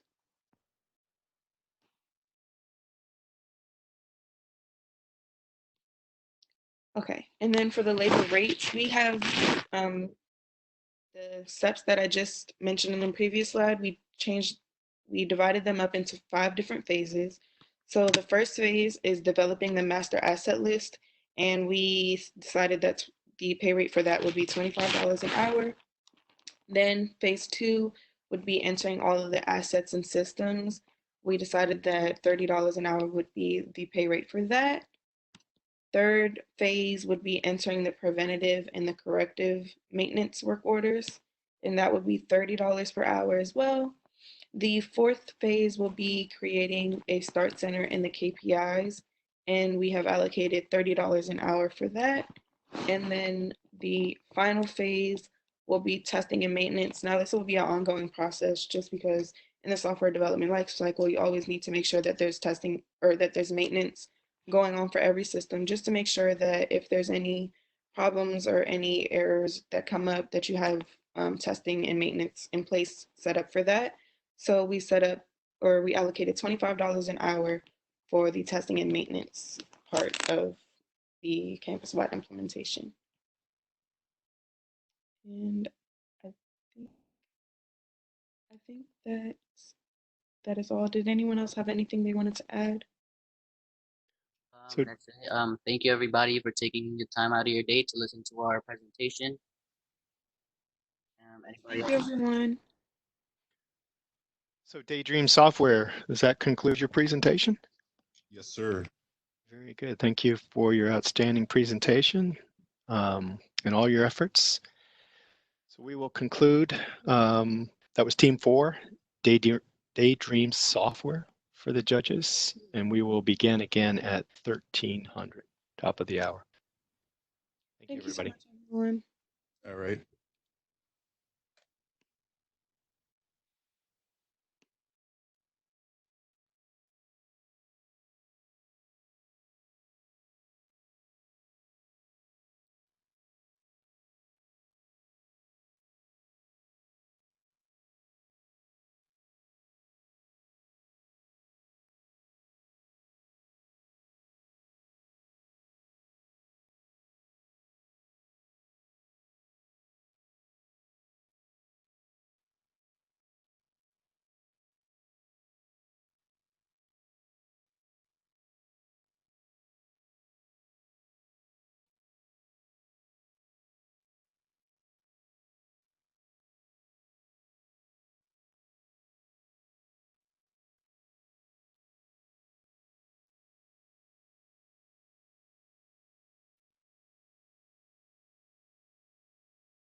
So again, next up we have Team 2, Progressive Solutions. They'll be starting right on the hour at 1 p.m.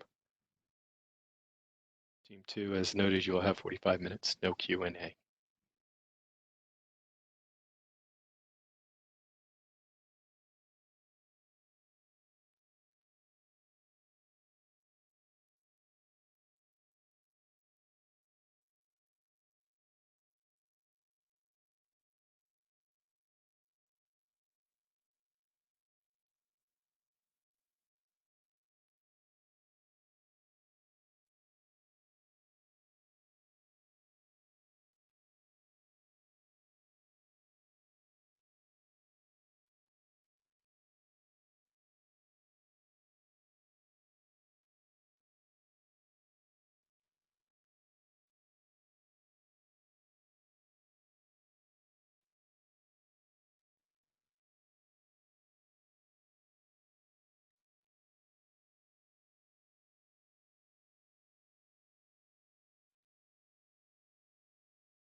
Team 2, Progressive Solutions, will be on the clock in 2 minutes.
Progressive Solutions, are you ready to begin? We are. Good afternoon. The floor is yours. All right, thank you. So my name is Gloria Ballard. This is Progressive Solutions. We are from Bowie State University, and this is our Capstone project for Dr. Shumba. First, we'd like to get a little bit into our team members and the responsibility that each team member had.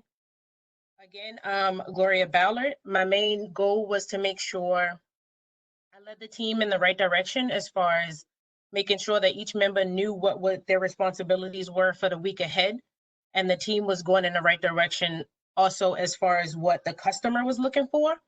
I also was in charge of asset collection at the beginning of the semester and helping with the development of EAM. Hi, Corinne Gaines here. I'm a comp sci senior at BSU. I was co-team lead, and my responsibilities included generating documentation, the development of our SDLC timeline, developing our asset hierarchy, developing our work orders, and developing our EAM system. Good afternoon, everyone. My name is Simone McDowell. I'm a senior computer science major at Bowie State University. A little of my background includes doing research in the department as well as data analysis, and I specialize by degree in the field of cybersecurity. So my contributions to this Capstone project includes development and progression of the EAM system, assisting in attaining the asset list, and making sure the project deliverables were met, and also outlining the proper quality standards to keep continuity and make development efficient.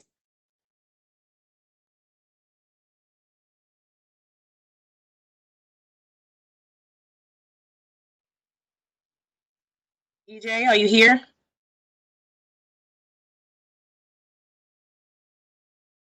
Okay, EJ was in charge of EAM development, generating asset lists and inputting assets into the EAM system, which was a lot of assets, about 200 of them.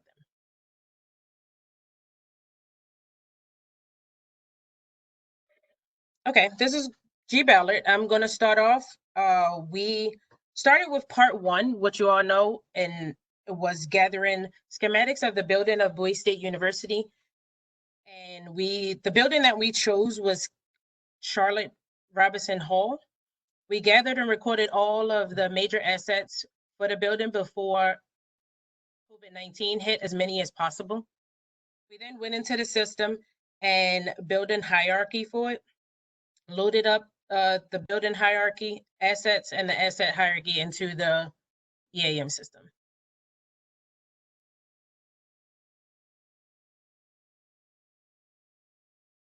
This is a glimpse of what we'll get into a little bit later. On the left side, you can see the labels. You can see the actual descriptions of everything that we were put in. We kind of had a certain style we kind of went with. We went with 4 letters and then a number to kind of explain it. And then on the right side, you see the actual hierarchy, and it's just the glimpse of the main pieces, just the locations. And we'll get into that a little bit later as well. You can only see 5 pieces because the building isn't very big.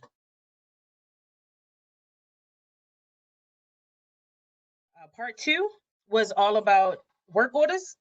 We did 10 preventative maintenance work orders, and Simone will be showing you that.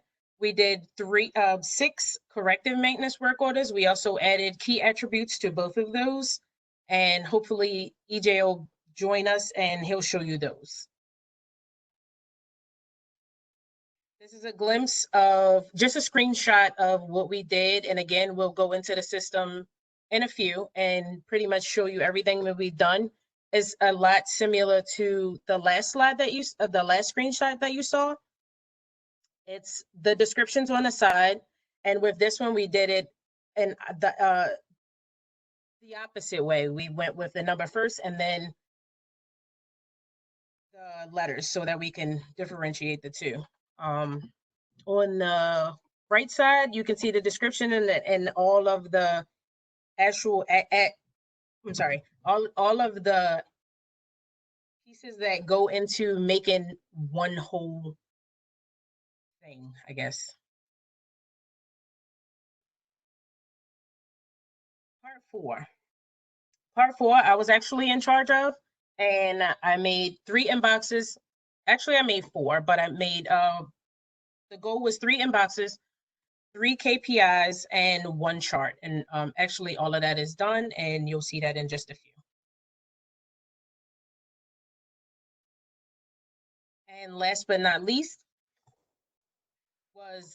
our goal was to create a simple interface, only displaying required fields of data screens, making sure position fields are were well thought out.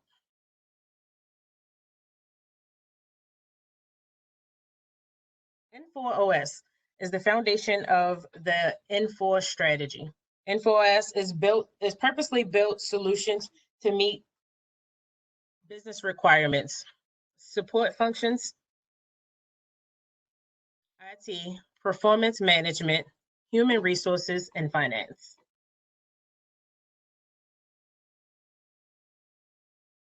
This is just a map that we kind of went off and tried to follow as far as how everything we wanted to set up. So you can see the maintenance history, the meters, the maintenance costs, and everything on the left side. And from there, it kind of flows, and everything at the end comes right back to the assets as far as preventative maintenance, corrective maintenance, and work packaging, and then also reporting such as KPIs and inboxes and things like that. What is EAM? EAM is enterprise asset management. It is the process of management of life cycles and physical assets to maximize their use, to save money, to improve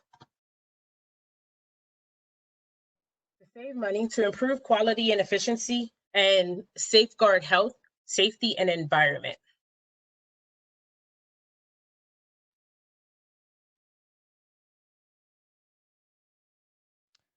All right. Hello, Corinne here. I'll be discussing some of the things we did to prepare for entering assets and work orders into the system. First, we began by developing a timeline. We determined that using a waterfall model best suited our needs for the software development lifecycle of this project.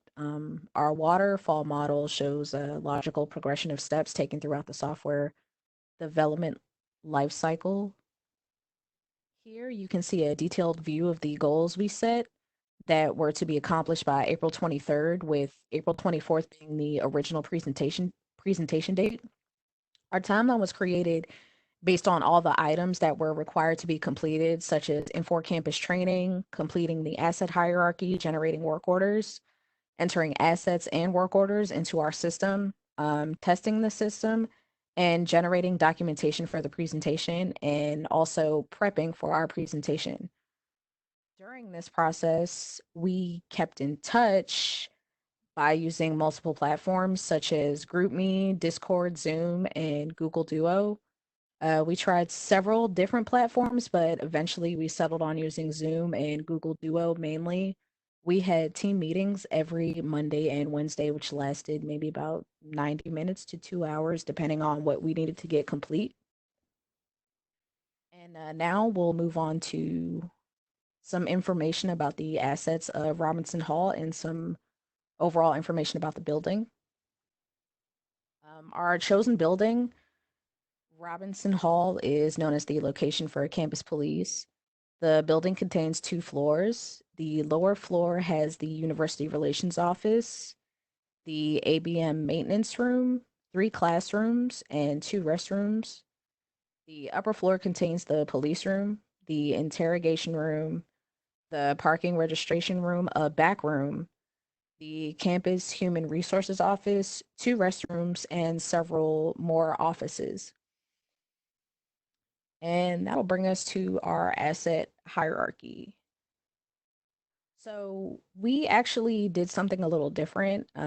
We actually devised a color-coded asset hierarchy list based on what we're calling an asset type and maintenance type. Our asset types are HVAC system, HVAC meaning heating, ventilation, and air conditioning, plumbing, electrical, and standard. And our standard asset type is a type for assets that don't necessarily fall into a specific category, such as something like a door or a staircase or a set of steps. Then our maintenance types are basic, janitorial, warranty service, and IT. And basic is identified as the typical maintenance tasks, such as something like changing light bulbs or ensuring a door hinge is working properly so a door isn't squeaking. Or janitorial, which is cleaning maintenance, such as cleaning restrooms, waxing floors, and emptying trash cans. Warranty service is called by a basic or janitorial maintenance to complete repairs that are unable to be performed by on-site facilities, such as like if your refrigerator were to break down, on-site facilities necessarily wouldn't be able to repair that, you would have contact warranty service to have the refrigerator repaired or replaced. And then IT performs service on computers and scanners, printers, and other electronics. Now, on the next slide, here you'll see a detailed view of our color-coded asset hierarchy. Now, as you can see here, our highest level asset type is the HVAC system, being number 1. The second is plumbing. The third is electrical, and the fourth is standard. And as you can see, each asset has a description, a location, a unique asset tag, and its maintenance type.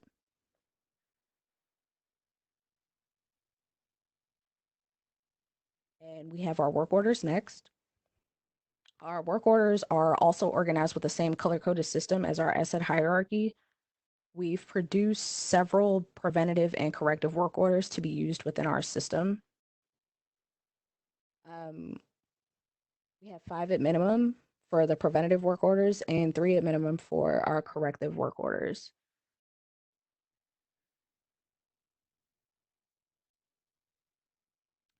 And as you can see here, you can see the preventative and corrective work orders. These are just some examples that we came up with for some of the assets in the HVAC system. These also go along with our color-coded system. So the maintenance types would fall under basic due to their simple nature of repair. So as you can see for like heater and AC unit, like the preventative order would be to just change the air filter. But for like the vent and the wall vent, you would replace the vent grate as a corrective work order. And now we'll show you how we implemented these things into our system. So take it away, Simone. Thank you, Corinne. Hello, everyone. This is Simone again. At this time, Mr. Eduque and I will be moving over to the demo portion of our presentation. While they do that, on behalf of Progressive Solutions, a lot of us really enjoyed working in the system. It's the closest thing a lot of us have gotten to a internship.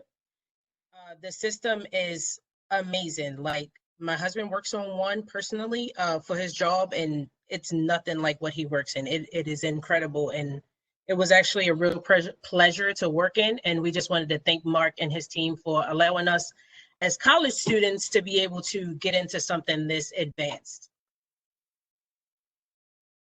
Thank you, Gloria. Can everyone still hear me? We can. All right, thank you. All right, here is our Team 2's EAM system Start Center. So for our Start Center, you have a quick view on what our system is currently doing and what it has in it, but we'll go into a more explained detailed later for this. So to start off, we will demonstrate the production of Part 1. Part 1 includes inputting a hierarchy structure and asset input. So if you look here on the top screen, you see these tabs. We're going to go over here to the equipment tab, then over to setup, and down to locations. This is where we started creating our structure for our hierarchy. So here on the screen, you will see the locations page. This is where we put locations in for our hierarchy structure.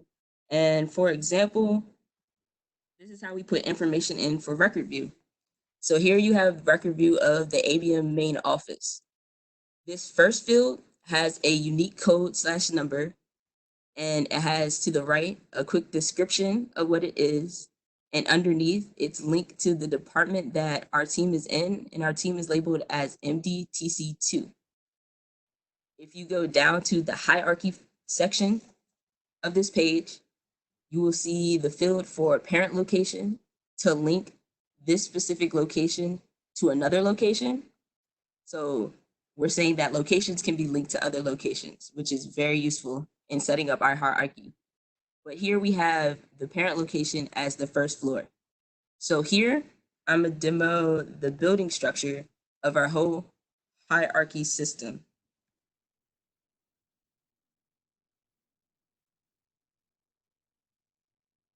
So here is the backbone, to say, of our hierarchy system in the EAM. So this top description saying building represents Robinson Hall, which is the overview of the whole building. And down here, we have the first floor, then the second floor, and then we have staircases. The first floor here on the right side, you can see this plus sign. If you press it, it will have a drop down option and show you other locations that are linked to the first floor. Like I said earlier, the ABM main office was linked to the first floor, and you can see it here in our structure.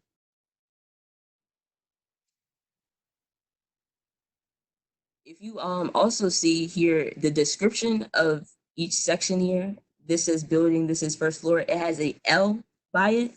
The L indicates that it's a location. And down here, you see these interesting little $ symbols over here. They have an S by it, which indicate that these are systems. So for our hierarchy, we set up locations, systems, and assets. Those are the three things we use to create our hierarchy structure. So if you were to drop down in a location, you can see systems are also in the locations in locations. So pretty much you can do whatever kind of structure build that you need for your system. If you drop down in a system, you will see these examples of assets. So the assets you see have an A by them, and they have a short description with a quick code that shows what they are and their number. So I'm gonna show the record views for inputting a system.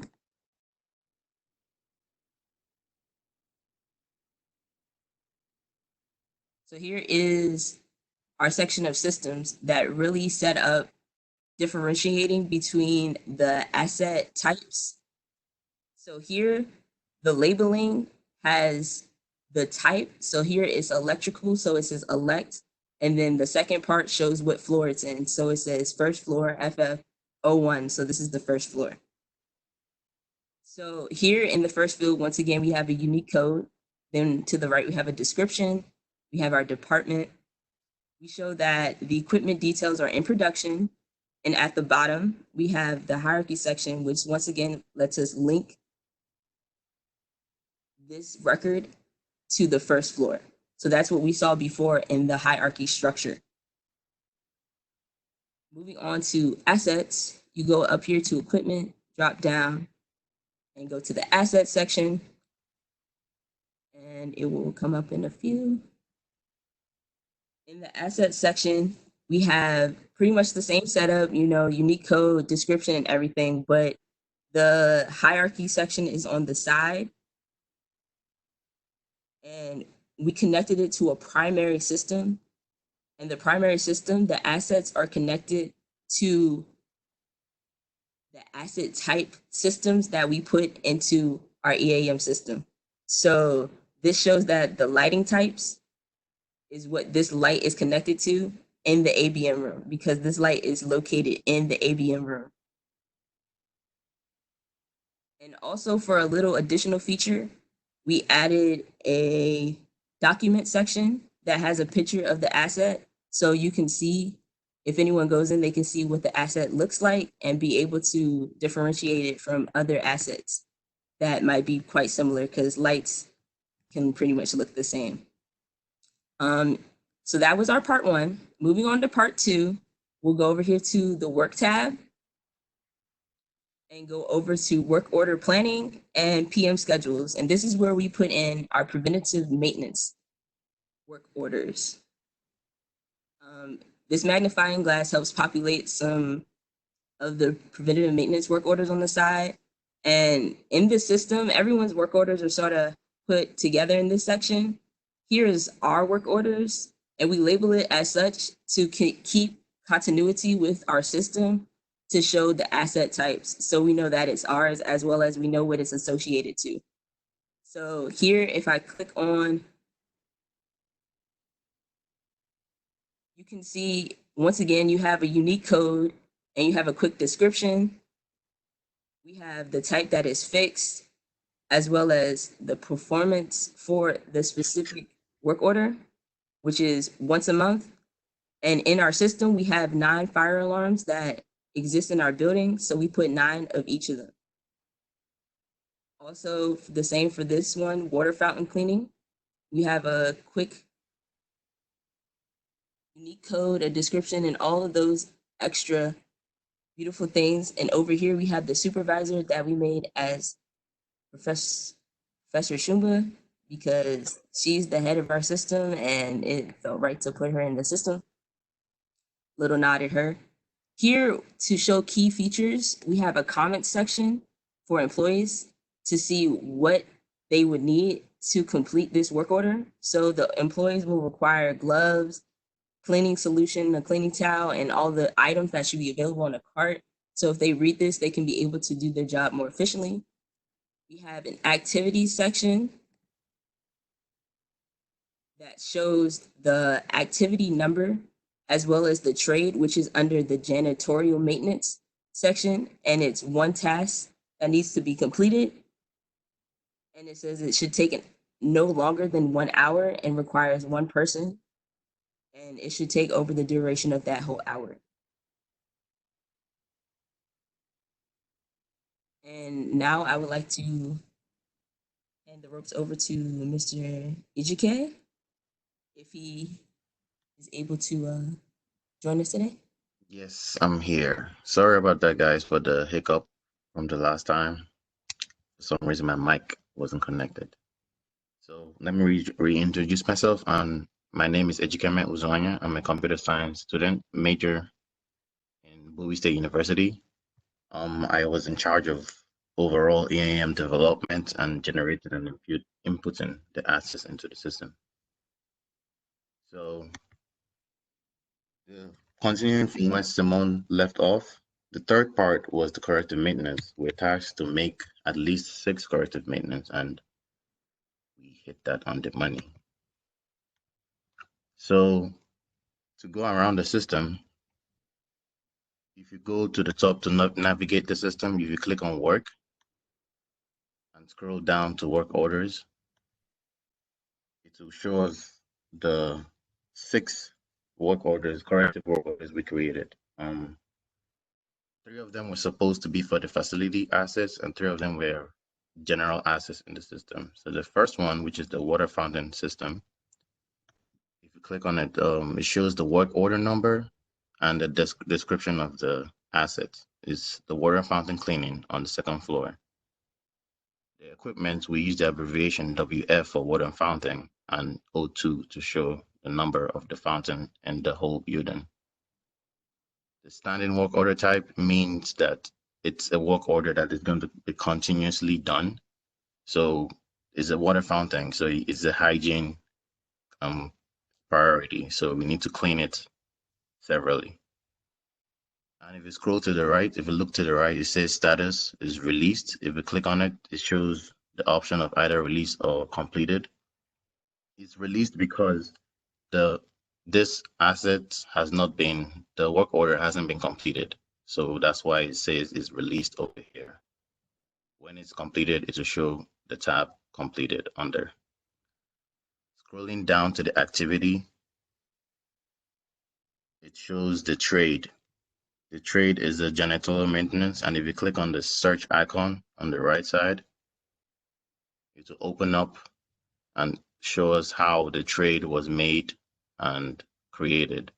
And it's a janitorial maintenance type based off of the hierarchy for the maintenance type, because a janitor is who we would hire to clean the water fountain.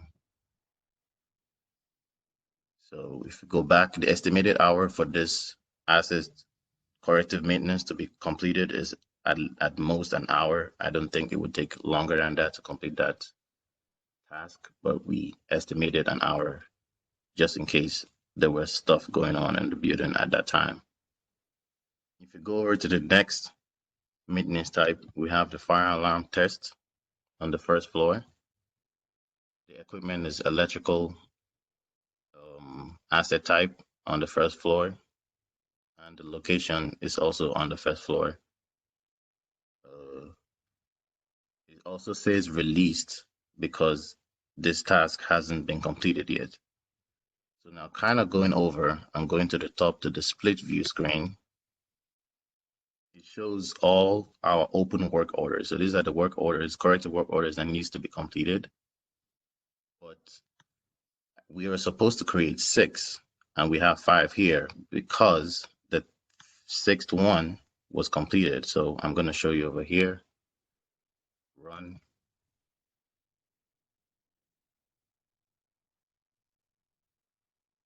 Click run on the side. It will load up.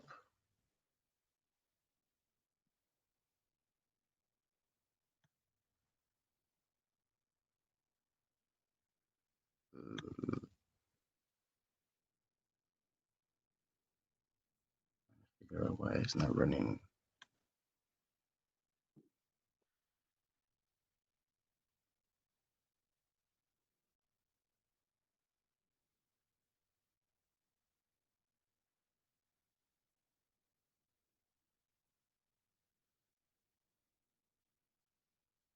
Hello, EJ, can you hear me?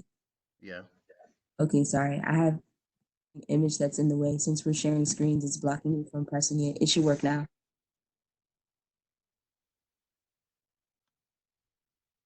Okay. So these are the 6 work orders we're tasked to create. The first one, which is completed, is the water fountain cleaning on the first floor, which is why it wasn't showing up when we were on the other screen, because one task has been completed. So going back, the next step we're supposed to go into is the part 4, which is configuring the EAM Start Center. So if you click here and go to the Start Center, it takes us to where the inboxes are. We're tasked to create 3 inboxes, one for maintenance folder, the other one for management folder, and the third one for operations folder. So the operations folder is basically the specific operations related to all the inboxes. So if you click on the operation folder, this is like the fastest way to move around the system from the charts, from the inboxes and the Start Center. If you double click on it, it will take you to our PM schedules, which Corinne went over. So we're down here. This is where ours are. Made a little bit different from everybody else's. And if we go back to the inboxes through the Start Center, we also have the management inboxes, and it shows, basically it describes what it shows the manager. This is where the manager views what is going on in the system. The maintenance inboxes shows specific items for the maintenance department. So those were the 3 inboxes we were tasked to create. Now for the setup of the KPIs over here, this is where we created our 3 KPIs. The first one shows the percentage of the work orders completed on time.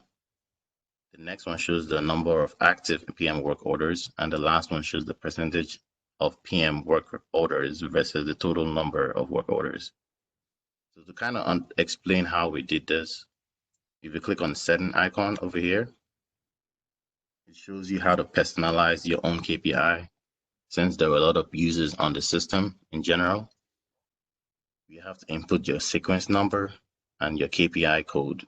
So if you click on the search icon over here, it shows you everyone else's KPI codes. Ours isn't here because we pulled it out from here.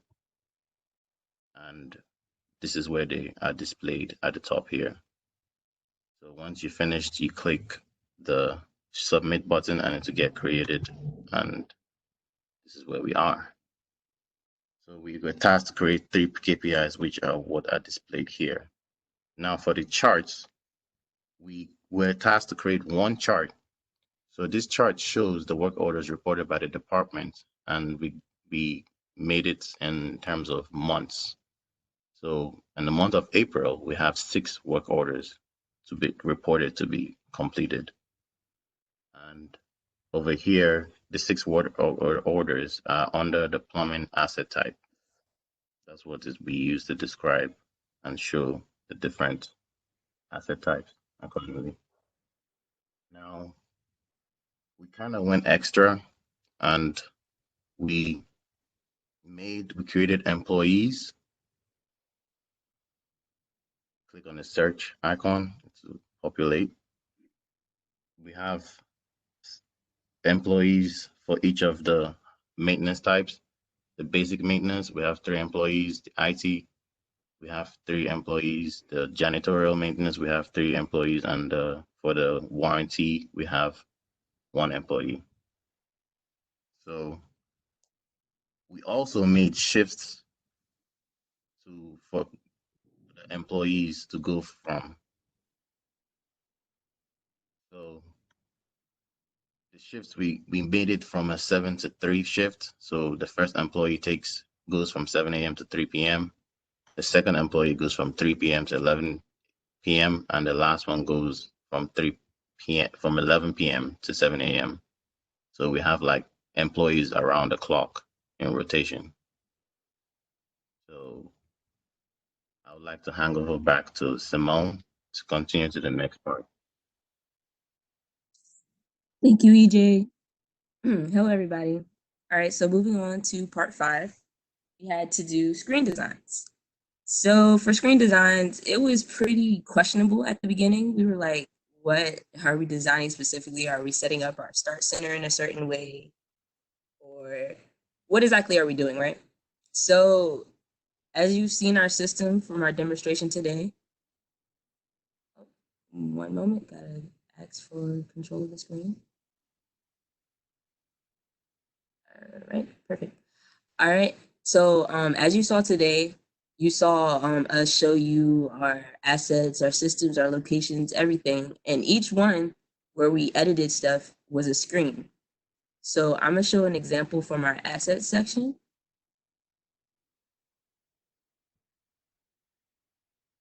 So here you can see that we have the light asset. Up here in the tab is a screen designer. If you press on the screen designer, it will ask you what group are you in, and we're group 2. So this is our option and we continue on.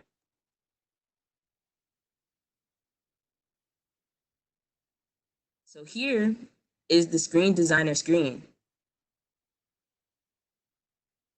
As you can see, we have fields that are blanked out and fields that are not. The fields that aren't blanked out are the ones you saw present on our asset screen. So for a company that would like to set up their system to work for them, you could have these hidden screens turn to required, and it will become a start section. So someone would have to be able to put information into that section to be able to complete an asset input if you were to use this section. But we didn't need it for our system, so we kept it as hidden, as well as sections that you do want to use that are optional. You can press that option for it. And there's many options you can choose from here. When you right click on a field, you can have it required. Required means you have to put that information in or it won't create that asset. Protected is once you put that option in, you won't be able to delete it. Optional is you won't be able to immediately delete it, but you can possibly unlink that piece of information from the record. As well as hidden, as you see, are the blanked out sections, and then not available will just take it out of the system for your group.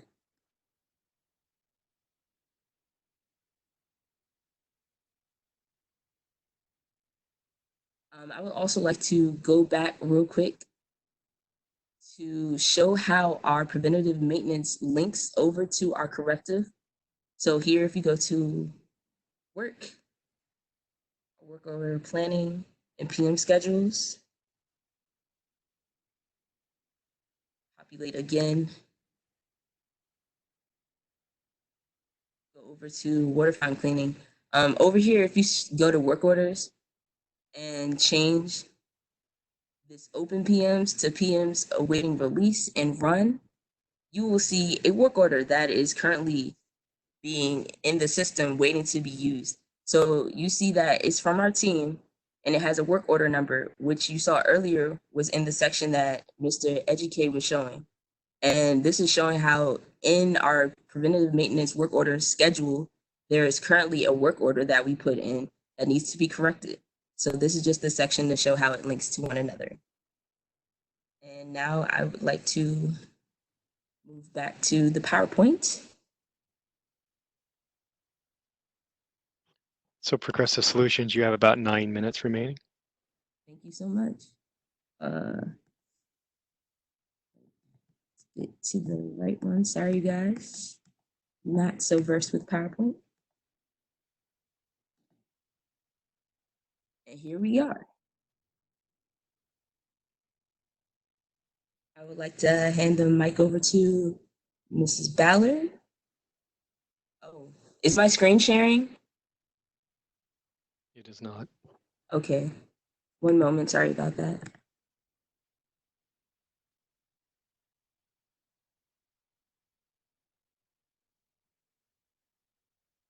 Can you see it now? We can. All right. Thank you.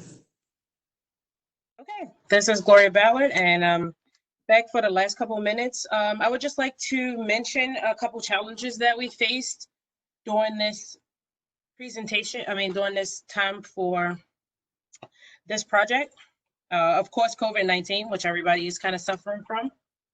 It was a little bit of a challenge for us to stick to the original timeline, doing, with the regards to late access kind of into the system.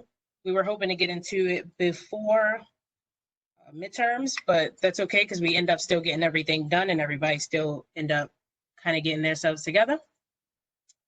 We did have a problem with everybody kind of getting into the training of videos, and it had nothing to do with Info itself, but it had something to do with, just kind of being home and everybody not having access to internet. While you think everybody would have access to internet these days is not actually the case.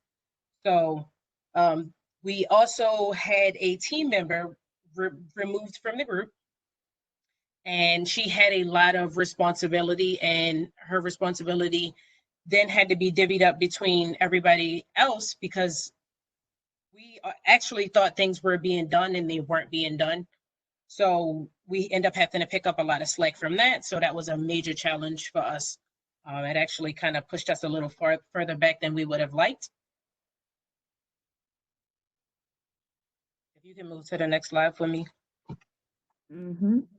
Thank you. And I've put down a couple notes just in case, what I would have liked to do if we had more time with this system, because the system was really, really big, for a lack of a better term. I would have liked to set up remote notifications for customers in regards to work orders and other system notifications. I would have liked to lean into the KPIs a little bit more as far as developing building costs, pertaining to costs of equipment inside of the building. I would have liked to do something as far as hourly rates of employees and the cost of replacement parts, and use that data to establish realistic dates of equipment upgrades. I would have also liked to, when it comes to PMs, do something in regards to vendor recommendations and O&M manuals to make sure that the preventative maintenance plans match the vendor's recommendation maintenance. So that was just a few of the ideas that we had that we kind of ran through at the beginning, and we ran out of time in order to try to get all of that into the system. But again, we really enjoyed working into the system, and that is the end of our presentation. We appreciate your time. Very good. Thank you, Progressive Solutions. Progressive Solutions is team 2 for our judges. We thank you for outstanding presentation to our client and the work that you've done this semester. So at this point, that concludes, that was the last team. So at this point, we will reconvene at 2 p.m. And for the judges, I'm going to share my screen for the judges. So if the judges can see my screen. So as you wrap up your score sheets, you can send those to Teresa's email that you can see there, and we will bring in the scores, and then we'll meet back around 2 p.m. to discuss the results and provide some feedback based upon the judges' scoring. So thank you very much. We'll see everybody back at 2 p.m.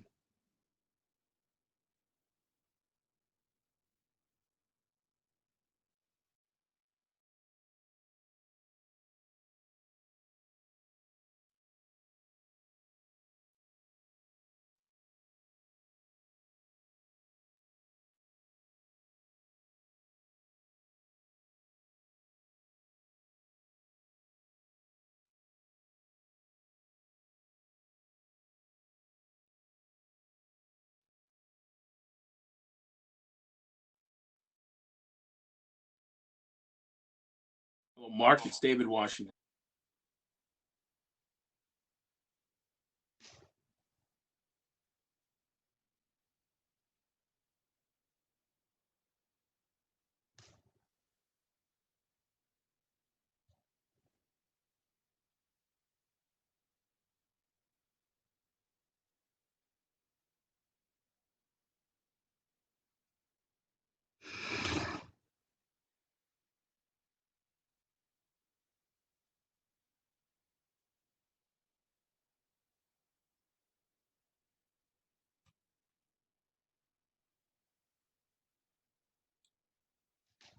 Again, results will be discussed at 2:05, so we have a 5-minute break.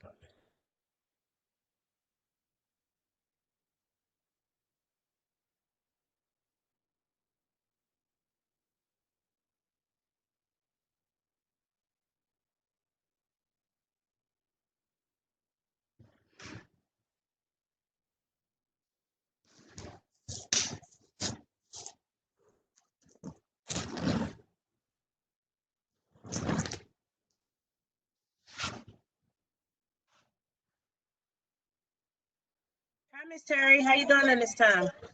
I'm good. How are you? I'm good. Good. Who's that talking? G. Ballard, Gloria. Yay, nice to see you. Hello, Ms. Turner. Hi, guys. Work that you did, and these very stressful conditions. And I want to be able to extend appreciation to the organizers, Terry and her team, and of course, computer science, Dr. Shumba and the faculty members for all the efforts they put into it, as well as our external advisors and supporters. Everybody did fantastically to be able to prepare our students for life. And I'm very proud of you students, and I wish you the very best. Thank you. Thank you very much. Still have a couple minutes, and then we'll start. We will discuss some feedback to start with, and then we'll announce the results. So since I said 2:05, I'll stay by that. So we have 2 minutes.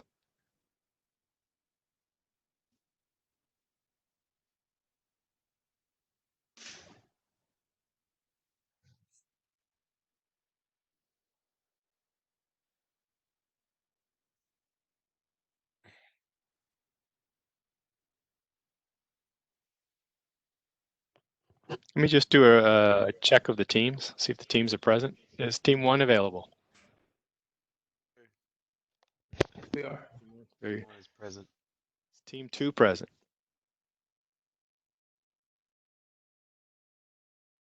Who's here? Yes, we're here. Very good. Team 3? Team 3 is here, yes? Yes, we're here. I'm on my phone. Can you hear me? Good. All Very right. good. Got team 4? Present. Good. And team 5?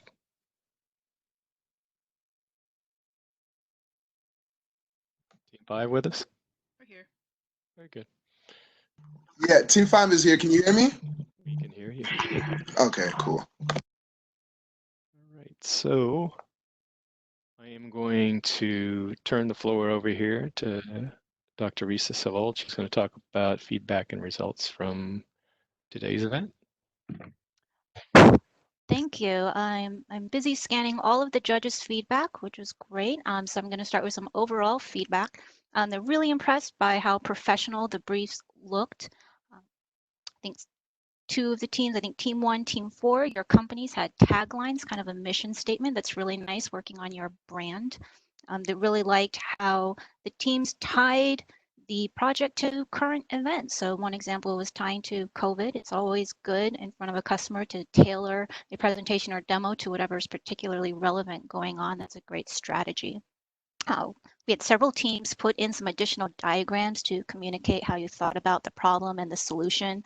So we saw some diagrams about the asset hierarchy, asset naming conventions. That's a great way to get your ideas across, especially if you're seeing a new solution for the first time. It's hard to know where to look.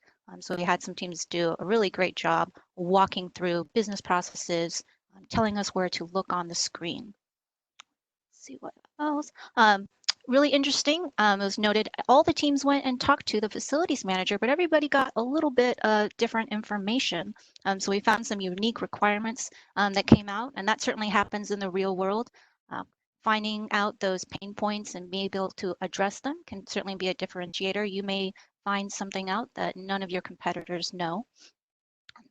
So that was really well done. Let's see.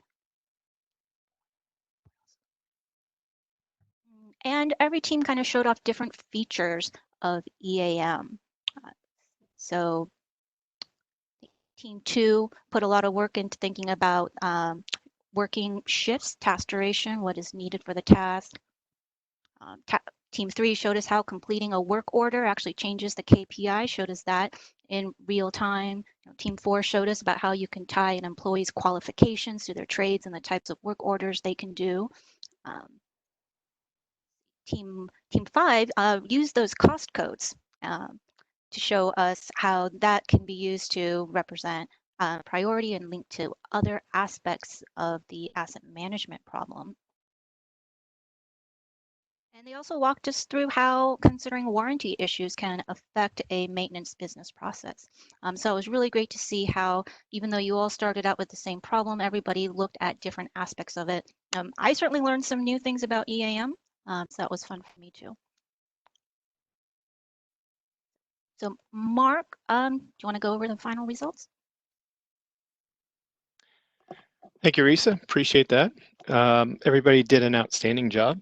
Very impressed, as Risa said, with polish on the presentations and the variances of showing different things and the way that you understand and utilize the tool. So we did get feedback. We got feedback from 11 judges, and good, strong feedback. The range was pretty narrow, which is a good sign for all of you. So what I'll do is I'm going to start with third place. Third place goes to Team 2, Progressive Solutions. Yay! Congrats! Yay! Yay! Yay! Appreciate it. Yay! Yeah, congratulations. Yeah. Yay! So that's third place. Again, Team 2, Progressive Solutions, and sponsored by Legion Technical Solutions. All right, so now we will move on to second place. Second place goes to Team 4, Daydream Software. Yay! Congrats! Yay! Congratulations. That is $500, sponsored by StarPoint Technologies. Thank you, StarPoint. Yay! And next and final, we'll go to first place. First place goes to Dial C Solutions, which is Team 1, sponsored by Tag G, $1,000. Oh, yay!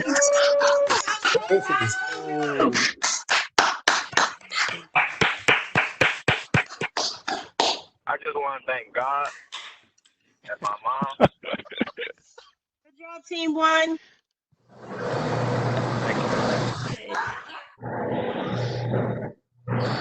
So everybody did a fantastic job. Appreciate everybody's efforts, work. Like I said, if you all can go on mute, somebody's on mute. I got a truck driving in the background. But I do want to thank everybody. I thought you did a fantastic job. Thank you for your attention, the extra work during these times. Very impressive. I think you'd be surprised. Again, 11 judges from different viewpoints, from industry and from school. And like I said, the spread was close, which culminates the fact that you all did an outstanding job. And I hope you learned something from the experience. We do appreciate it, and thanks for everybody for spending the day with us. Dr. Shumba, Terry, any final closing remarks for the day? Yes, Mark, thanks to you, thanks to the judges, the broader team, thanks to the students, even though those teams that were not called out. As I began the morning, I'll say again, you're all winners. And this was not just a great experience for you, it was a great experience for the Maryland Center team as well. So congratulations to you. I think all but 2 of you are graduating in a week or 2. So you're off into the world, and we're wishing you tremendous success. And as far as the prizes, Terry will handle those. So Terry will be reaching out to the teams. The contributions from 3 companies have been made to the Maryland Center so that the Maryland Center can distribute the award-winning cash. Mark, I also want to say thank you to you guys for all your support throughout this semester. Thanks to Terry, and thanks to the judges who sacrificed the whole of their maybe 2/3 of the day doing this. We thank you for your support. And the students, congratulations. I just want to reiterate what Terry said. We are all winners. It is the experience that you've gotten from this that counts in the end. Congratulations to you all. Thank you, Dr. Shumba. Anybody else have any closing remarks? Okay, well, I am a fan of the voice, so I will, my charge to industry partners here is that some of these students may be available very soon and eligible to steal as a great resource. So I thank you for all the industry partners, participating in today's event, from judging and participating along the way. Special thanks to Tom Jensen, James Sanwell. They're 2 of our Infor SC consultants. They're the experts. They work behind the scenes to make sure that the platform is ready for the students, and also supported the syncs on a regular basis, as well as 21 Tech, which also EAM expert industry partner that also participated in many of the things. So I want to thank everybody for their participation. And that will conclude today's session. Thank you, and everybody have a great weekend. Mark, can I just say one thing? Yes, there are a few of our students who are searching at the moment. So please let us know if there are any partners who are looking to hire. Please, thank you. That's all I wanted to say. Yeah, perfect. Mark, is there a way that you can grab the names of those students that's looking? Absolutely. So everybody who's looking, mark.failer@infor. I will spread your resume quite a bit around our industry base. And also, that's Jamel on the phone right now. He's down out of North Carolina, works for CACI. He's looking for folks as well. So, Mark, quick question. Do I just email you my resume, or how does that work? absolutely. All right. Email it, mark.failer@infor.com. Absolutely. Everybody did an impressive job, and we are happy to help everybody find a place to be successful going forward in their career. All right. Very good. Okay, that will conclude today's events. Thank you, everybody. Be safe and have a nice weekend. All right. Thank you.